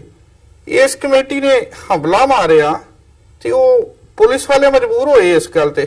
ਉਹਨਾਂ ਨੇ ਜਦੋਂ ਪਤਾ ਲੱਗਾ ਕਿ ਐਕਟਿਵ ਹੋ ਗਏ ਨੇ, ਮੇਲਾ ਆ ਗਈਆਂ ਨੇ, DGP ਨੇ ਉਹਨਾਂ ਨੂੰ ਹਦਾਇਤ ਕੀਤੀ ਹੋਏਗੀ ਜਾਂ SSP ਨੇ ਕੀਤੀ ਹੋਏਗੀ ਕਿ ਉਹ ਸੁੱਤੇ ਨਹੀਂ ਹੈਗੇ, ਵੇਸਲੇ ਨਹੀਂ ਹੈਗੇ, ਉਹਨਾਂ ਨੂੰ ਇੱਕਦਮ ਛੱਡਿਆ ਗਿਆ। ਫਿਰ ਮੋਹਾਲੀ ਵਾਲੀ ਤੁਹਾਨੂੰ ਗੱਲ ਦੱਸੀ ਹੈ, ਜਿਹੜੀ 4 ਮੁੰਡੇ ਪਹਿਲਾਂ ਅਰੈਸਟ ਹੋਏ ਸੀ। ਸਾਨੂੰ ਇਸ ਗੱਲ ਦਾ ਜਦੋਂ ਪਤਾ ਲੱਗਾ, ਮੈਂ ਕੋਰਟ ਦੇ ਵਿੱਚ ਜਾ ਕੇ ਪੈਰਵਾਈ ਕਰਨ ਦੀ ਗੱਲ ਕੀਤੀ ਕਿ ਉਹਨਾਂ ਨੂੰ ਕਿੱਥੇ ਇਸ ਵੇਲੇ ਆ, ਜੁਡੀਸ਼ੀਅਲ ਕਸਟਡੀ 'ਚ ਆ ਕਿ ਪੁਲਿਸ ਰਿਮਾਂਡ ਤੇ ਆ। ਮੈਨੂੰ ਕੋਰਟ ਤੋਂ ਪਤਾ ਲੱਗਾ ਕਿ ਉਹ ਪੁਲਿਸ ਰਿਮਾਂਡ 4 ਦਿਨਾਂ ਦੀ ਉਹਨਾਂ ਦੀ ਪੁਲਿਸ ਰਿਮਾਂਡ ਹੈਗੀ ਆ ਜੀ। ਰਿਮਾਂਡ ਦਾ ਮੈਂ ਉਹਨਾਂ ਨੂੰ ਰਿਮਾਂਡ ਪੇਪਰ ਮੰਗਣ ਦੀ ਕੋਸ਼ਿਸ਼ ਕੀਤੀ, ਕਹਿੰਦੇ ਜੀ ਰਿਮਾਂਡ ਪੇਪਰ ਨਹੀਂ ਮਿਲ ਸਕਦੇ। ਮੈਂ ਕਿਹਾ ਜੀ ਕਾਨੂੰਨੀ ਤੌਰ ਤੇ ਮਿਲ ਸਕਦੇ ਨੇ, ਉਹ ਕਹਿੰਦੇ ਟਾਈਮ ਲੱਗੇਗਾ। ਇਸ ਗੱਲ ਦਾ ਜਦੋਂ ਮੈਂ ਇਸ ਕੇਸ ਦੀ ਪੈਰਵਾਈ ਕਰਦਾ ਰਿਹਾ, ਮੈਨੂੰ ਇਹ ਗੱਲ ਪਤਾ ਲੱਗੀ ਸ਼ਾਮ ਤੱਕ ਕਿ ਇਹ ਮੁੰਡੇ ਫੜੇ ਨੇ ਸ਼ਾਮ ਨੂੰ 7:30 ਵਜੇ। ਅਗਲੇ ਦਿਨ ਇਹਨਾਂ ਨੂੰ ਜਿਹੜਾ 7:30 ਰਾਤ ਨੂੰ ਪੇਸ਼ ਕੀਤਾ ਜੀ। ਕੀਤਾ ਵੀ ਇਲਾਕਾ ਮੈਜਿਸਟ੍ਰੇਟ ਦੇ ਘਰ, ਉਹਨਾਂ ਦੀ ਕੋਠੀ 'ਚ ਪੇਸ਼ ਕੀਤਾ। ਇਸ ਕਰਕੇ ਕੀਤਾ ਕਿ ਇਹਨਾਂ ਦੀ ਕੋਈ ਪੈਰਵਾਈ ਨਾ ਕਰ ਸਕੇ। ਹਾਲਾਂਕਿ ਫਰਜ਼ ਇਹ ਬਣਦਾ ਸੀ ਕਿ ਕੋਰਟ ਦੇ ਵਿੱਚ ਪੇਸ਼ ਕਰਦੇ, ਅਦਾਲਤ 'ਚ ਪੇਸ਼ ਕਰਦੇ, ਸੋ ਡੈਟ ਕਿ ਵਕੀਲ ਸਾਹਿਬ ਉਹਨਾਂ ਨੂੰ ਮੌਕਾ ਮਿਲਦਾ, ਉਹਨਾਂ ਦਾ ਕਾਨੂੰਨੀ ਹੱਕ ਆ, ਆਪਣੀ ਚੋਇਸ ਦਾ ਵਕੀਲ ਕਰਦੇ ਜਾਂ ਕੋਈ ਉਹਨਾਂ ਦੀ ਹੱਕ ਦੀ ਗੱਲ ਕਰਦੇ। ਬੜੀ ਡਰਾਮੈਟਿਕਲੀ ਮੁੰਡੇ ਅਰੈਸਟ ਕਰਦੇ ਨੇ, ਉਹਨਾਂ ਨੂੰ ਡਰਾਉਂਦੇ ਨੇ, ਧਮਕਾਉਂਦੇ ਨੇ, ਕੁੱਟਦੇ ਨੇ, ਮਾਰਦੇ ਨੇ। ਜੱਜਿਸ ਨੂੰ ਇਹ ਗੱਲ ਦਾ ਪਤਾ ਹੈਗਾ ਕਿ ਕੋਰਟ ਦੇ ਵਿੱਚ ਪੇਸ਼ ਕਰਨਾ ਸੀ, ਉਹਨੂੰ ਬੜੇ ਜਿਹੜਾ ਅਨੋਖੇ ਜਿਹੇ ਢੰਗ ਨਾਲ ਉਹਦੇ ਘਰੇ ਪੇਸ਼ ਕਰਤਾ, ਉਹਨੇ 4 ਦਿਨ ਦਾ ਰਿਮਾਂਡ ਦੇ ਦਿੱਤਾ। ਮੈਂ ਉਹ ਜੱਜ ਸਾਹਿਬ ਕੋ ਗਿਆ, ਮੈਂ ਐਪਲੀਕੇਸ਼ਨ ਲਾਈ ਜੀ, ਮੈਂ ਕਿਹਾ ਜੀ ਸਾਨੂੰ ਉਹਨਾਂ ਨੂੰ ਮਿਲਣ ਦਾ ਮੌਕਾ ਮਿਲਣਾ ਚਾਹੀਦਾ। ਕਹਿੰਦੇ ਜੀ ਉਹਨਾਂ ਨੂੰ 4 ਦਿਨ ਦਾ ਰਿਮਾਂਡ ਹੈਗਾ। ਮੈਂ ਕਿਹਾ ਜੀ ਰਿਮਾਂਡ ਤੁਸੀਂ ਚਾਂਸ ਹੀ ਨਹੀਂ ਦਿੱਤਾ ਉਹਨਾਂ ਨੂੰ ਕਿ ਉਹ ਵਕੀਲ ਆਪਣਾ ਅਪਾਇੰਟ ਕਰ ਲੈਣ। 4 ਦਿਨਾਂ ਦੀ ਬੜਾ ਵੱਡਾ ਵਕਫਾ ਹੈਗਾ। ਜੱਜ ਸਾਹਿਬ ਨੇ ਐਪਲੀਕੇਸ਼ਨ ਤੇ ਨੋਟਿਸ ਕੀਤਾ, ਨੋਟਿਸ ਇਸ ਗੱਲ ਤੇ ਕਰਤਾ ਕਿ ਇਹਨਾਂ ਨੂੰ ਰਾਈਟ ਹੈਗਾ ਮਿਲਣ ਦਾ, ਇਹਨਾਂ ਨੂੰ ਮਿਲਣ ਦੇਣਾ ਚਾਹੀਦਾ। ਕਮਾਲ ਦੀ ਗੱਲ ਹੈ ਕਿ ਅਗਲੇ ਦਿਨ ਜੱਜ ਸਾਹਿਬ ਛੁੱਟੀ ਤੇ ਚਲੇ ਗਏ ਜੀ। ਇਸ ਕਰਕੇ ਮੈਂ ਤੇ ਇਹੋ ਹੀ ਸਮਝਾਂਗਾ ਕਿ ਉਹ ਸਾਡੀ ਐਪਲੀਕੇਸ਼ਨ ਤੇ ਆਰਡਰ ਕਰਨਾ ਸੀ ਤੇ ਇਸ ਕਰਕੇ ਚਲੇ ਗਏ। ਇਹ ਹਾਲਾਤ ਨੇ ਉੱਥੇ।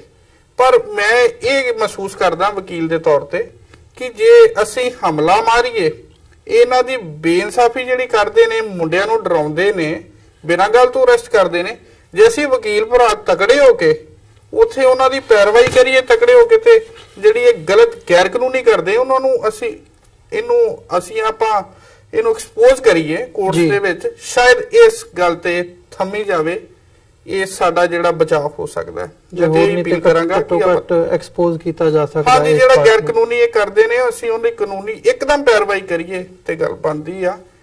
ਤੇ ਬਾਕੀ ਇਹ ਵੀ ਗੱਲ ਦਰੁਸਤ ਹੈਗੀ ਹੈ ਕਿ ਇਹਨਾਂ ਨੇ ਪੂਰਾ ਜ਼ੋਰ ਲਾਇਆ ਹੋਇਆ ਕਿ ਇਸ ਵੇਲੇ ਜਿਹੜੀ 2020 ਰੈਫਰੈਂਡਮ ਦੀ ਗੱਲ ਚੱਲਦੀ ਆ ਕਿ ਇਹਨੂੰ ਕਿਸੇ ਤਰੀਕੇ ਜਿਹੜੇ ਮੁੰਡੇ ਇਸ ਗੱਲ ਦੀ ਗੱਲ ਕਰਦੇ ਉਹਨਾਂ ਨੂੰ ਡਰਾ ਧਮਕਾ ਕੇ ਅਰੈਸਟ ਕਰਕੇ ਦੇਸ਼ ਧਰੋਹੀ ਦਾ ਪਰਚਾ ਪਾ ਦਿੰਦੇ ਨੇ, ਜਾਂ ਕਿਸੇ ਗਲਤ ਹਥਿਆਰ ਦਾ ਕੇਸ ਪਾ ਕੇ ਆਰਮਸ ਐਕਟ ਦੇ ਥੱਲੇ ਇਨਵੋਲਵ ਕਰ ਦਿੰਦੇ ਨੇ। ਸਾਡੀ ਇੱਕ ਮੈਂਬਰੀ ਵੱਲੋਂ ਕੋਸ਼ਿਸ਼ ਇਹ ਰਹੇਗੀ ਕਿ ਅਸੀਂ ਜਿੱਥੇ ਇਦਾਂ ਦੀ ਸਾਨੂੰ ਪਤਾ ਲੱਗਦੀ ਹੈ ਗੈਰ ਕਾਨੂੰਨੀ ਹੋ ਰਹੀ ਆ, ਅਸੀਂ ਉੱਥੇ ਇੱਕਦਮ ਹਾਜ਼ਰ ਹੋਵਾਂਗੇ। ਜਿੱਥੇ ਸਾਡੀ ਜਿੰਨੀ ਸਮਰੱਥਾ ਹੋਏਗੀ, ਜਿੰਨੀ ਪਹੁੰਚ ਹੋਏਗੀ, ਉਹਨਾਂ ਅਸੀਂ ਇਹੋ ਜਿਹੇ ਕੇਸਾਂ ਦੀ ਜਿਹੜੇ ਪੰਥਕ ਤੌਰ ਤੇ ਗੈਰ ਕਾਨੂੰਨੀ ਹੋ ਰਹੀ ਆ, ਅਸੀਂ ਉਹਨਾਂ ਦੀ ਜਿਹੜੀ ਇੱਕਦਮ ਉਹਨਾਂ ਦੀ ਮਦਦ ਕਰਾਂਗੇ, ਪੈਰਵਾਈ ਕਰਾਂਗੇ ਜੀ। ਇੱਕ ਜਿਹੜੀ ਤੁਸੀਂ ਡਾਇਸਪੋਰਾ ਦੀ ਗੱਲ ਕੀਤੀ ਹੈ ਨਾ ਜੀ, ਇਹਦੇ 'ਚ ਮੈਂ 2 ਕਲਬਸ ਤੁਹਾਡੇ ਨਾਲ ਬੇਨਤੀ ਕਰਨਾ ਚਾਹੁੰਦਾ।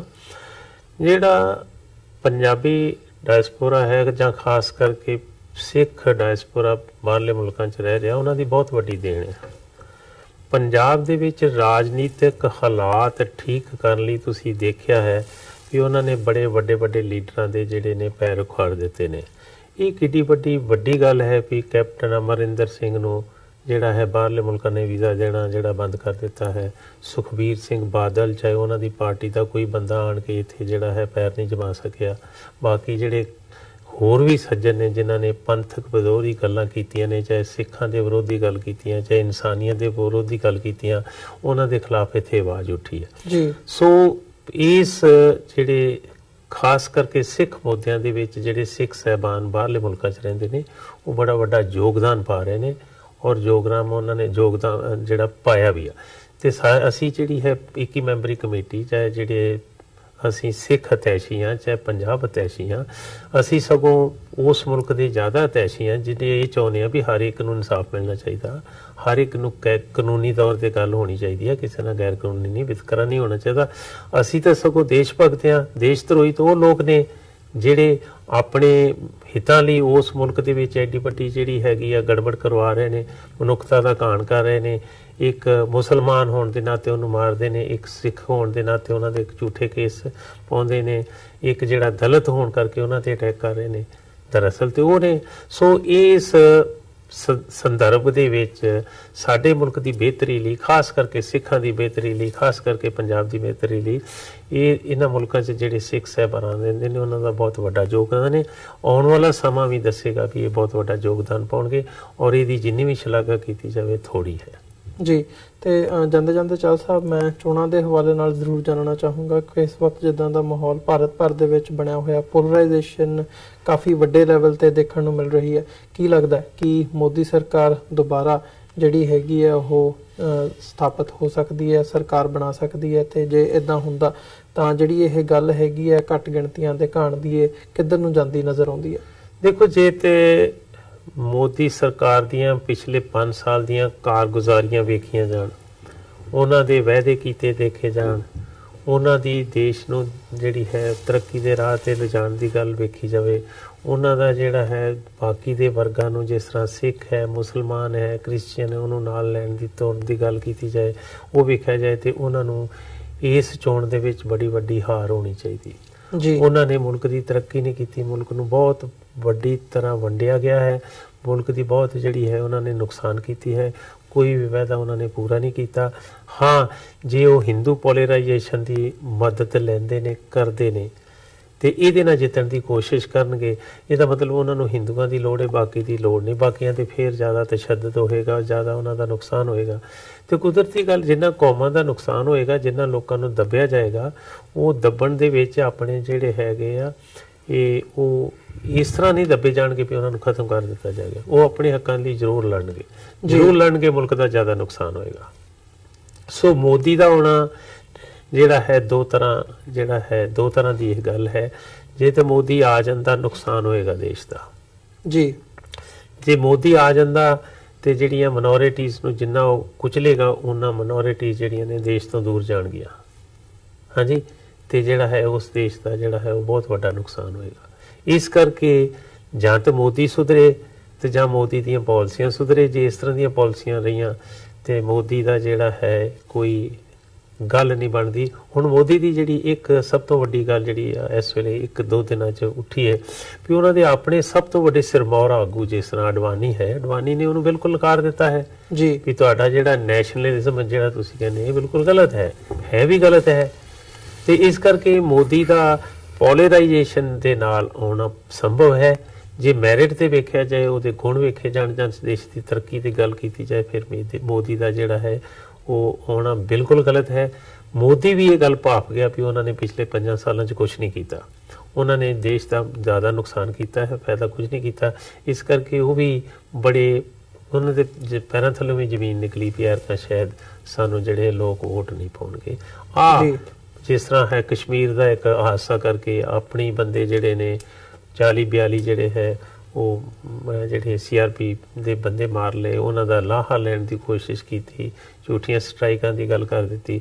ਇਹਨਾਂ ਨੂੰ ਲੋਕਾਂ ਦੀ ਉਹਨਾਂ ਨੇ ਪੋਲਰਾਈਜੇਸ਼ਨ ਕਰਨ ਦੇ ਵਿੱਚ ਕੁਝ ਕਾਮਯਾਬ ਹੋਏ ਨੇ, ਲੇਕਿਨ ਇੱਕਦਮ ਹੀ ਉਹਨਾਂ ਦਾ ਪੋਲ ਖੁੱਲ੍ਹ ਗਿਆ, ਇੱਕਦਮ ਪਤਾ ਲੱਗਿਆ ਵੀ ਇਹ ਸਾਰੀਆਂ ਝੂਠੀਆਂ ਗੱਲਾਂ ਨੇ, ਉਹਨਾਂ ਦਾ ਨੁਕਸਾਨ ਵੀ ਹੋਇਆ। ਸੋ ਨਤੀਜਿਆਂ ਦਾ ਜਿਹੜਾ ਹੈ ਇੱਕਦਮ ਅਸੀਂ ਨਹੀਂ ਕਹਿ ਸਕਦੇ ਵੀ ਮੋਦੀ ਜਿਹੜਾ ਹੈ ਜੇਤੂ ਰਹੂਗਾ ਜਾਂ ਮੋਦੀ ਦੀ ਸਰਕਾਰ ਬਣ ਸਕੇਗੀ, ਇਹ ਸਮਾਂ ਹੀ ਦੱਸੇਗਾ ਜੀ।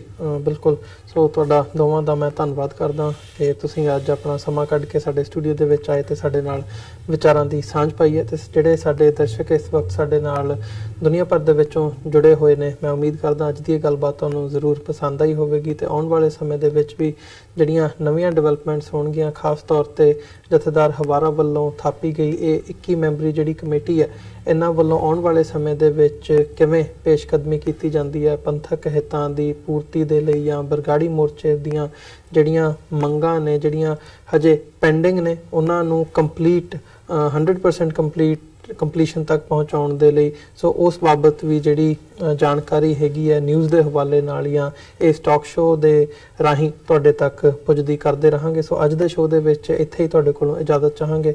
ਫਤਿਹ ਦੀ ਸਾਂਝ ਪਾਈਏ। ਅੰਤ ਦੇ ਵਿੱਚ ਤੁਹਾਡਾ ਵੀ ਬਹੁਤ ਬਹੁਤ ਧੰਨਵਾਦ ਜੀ। ਬਹੁਤ ਬਹੁਤ ਵਾਹਿਗੁਰੂ ਜੀ ਕਾ ਖਾਲਸਾ, ਵਾਹਿਗੁਰੂ ਜੀ ਕੀ ਫਤਿਹ।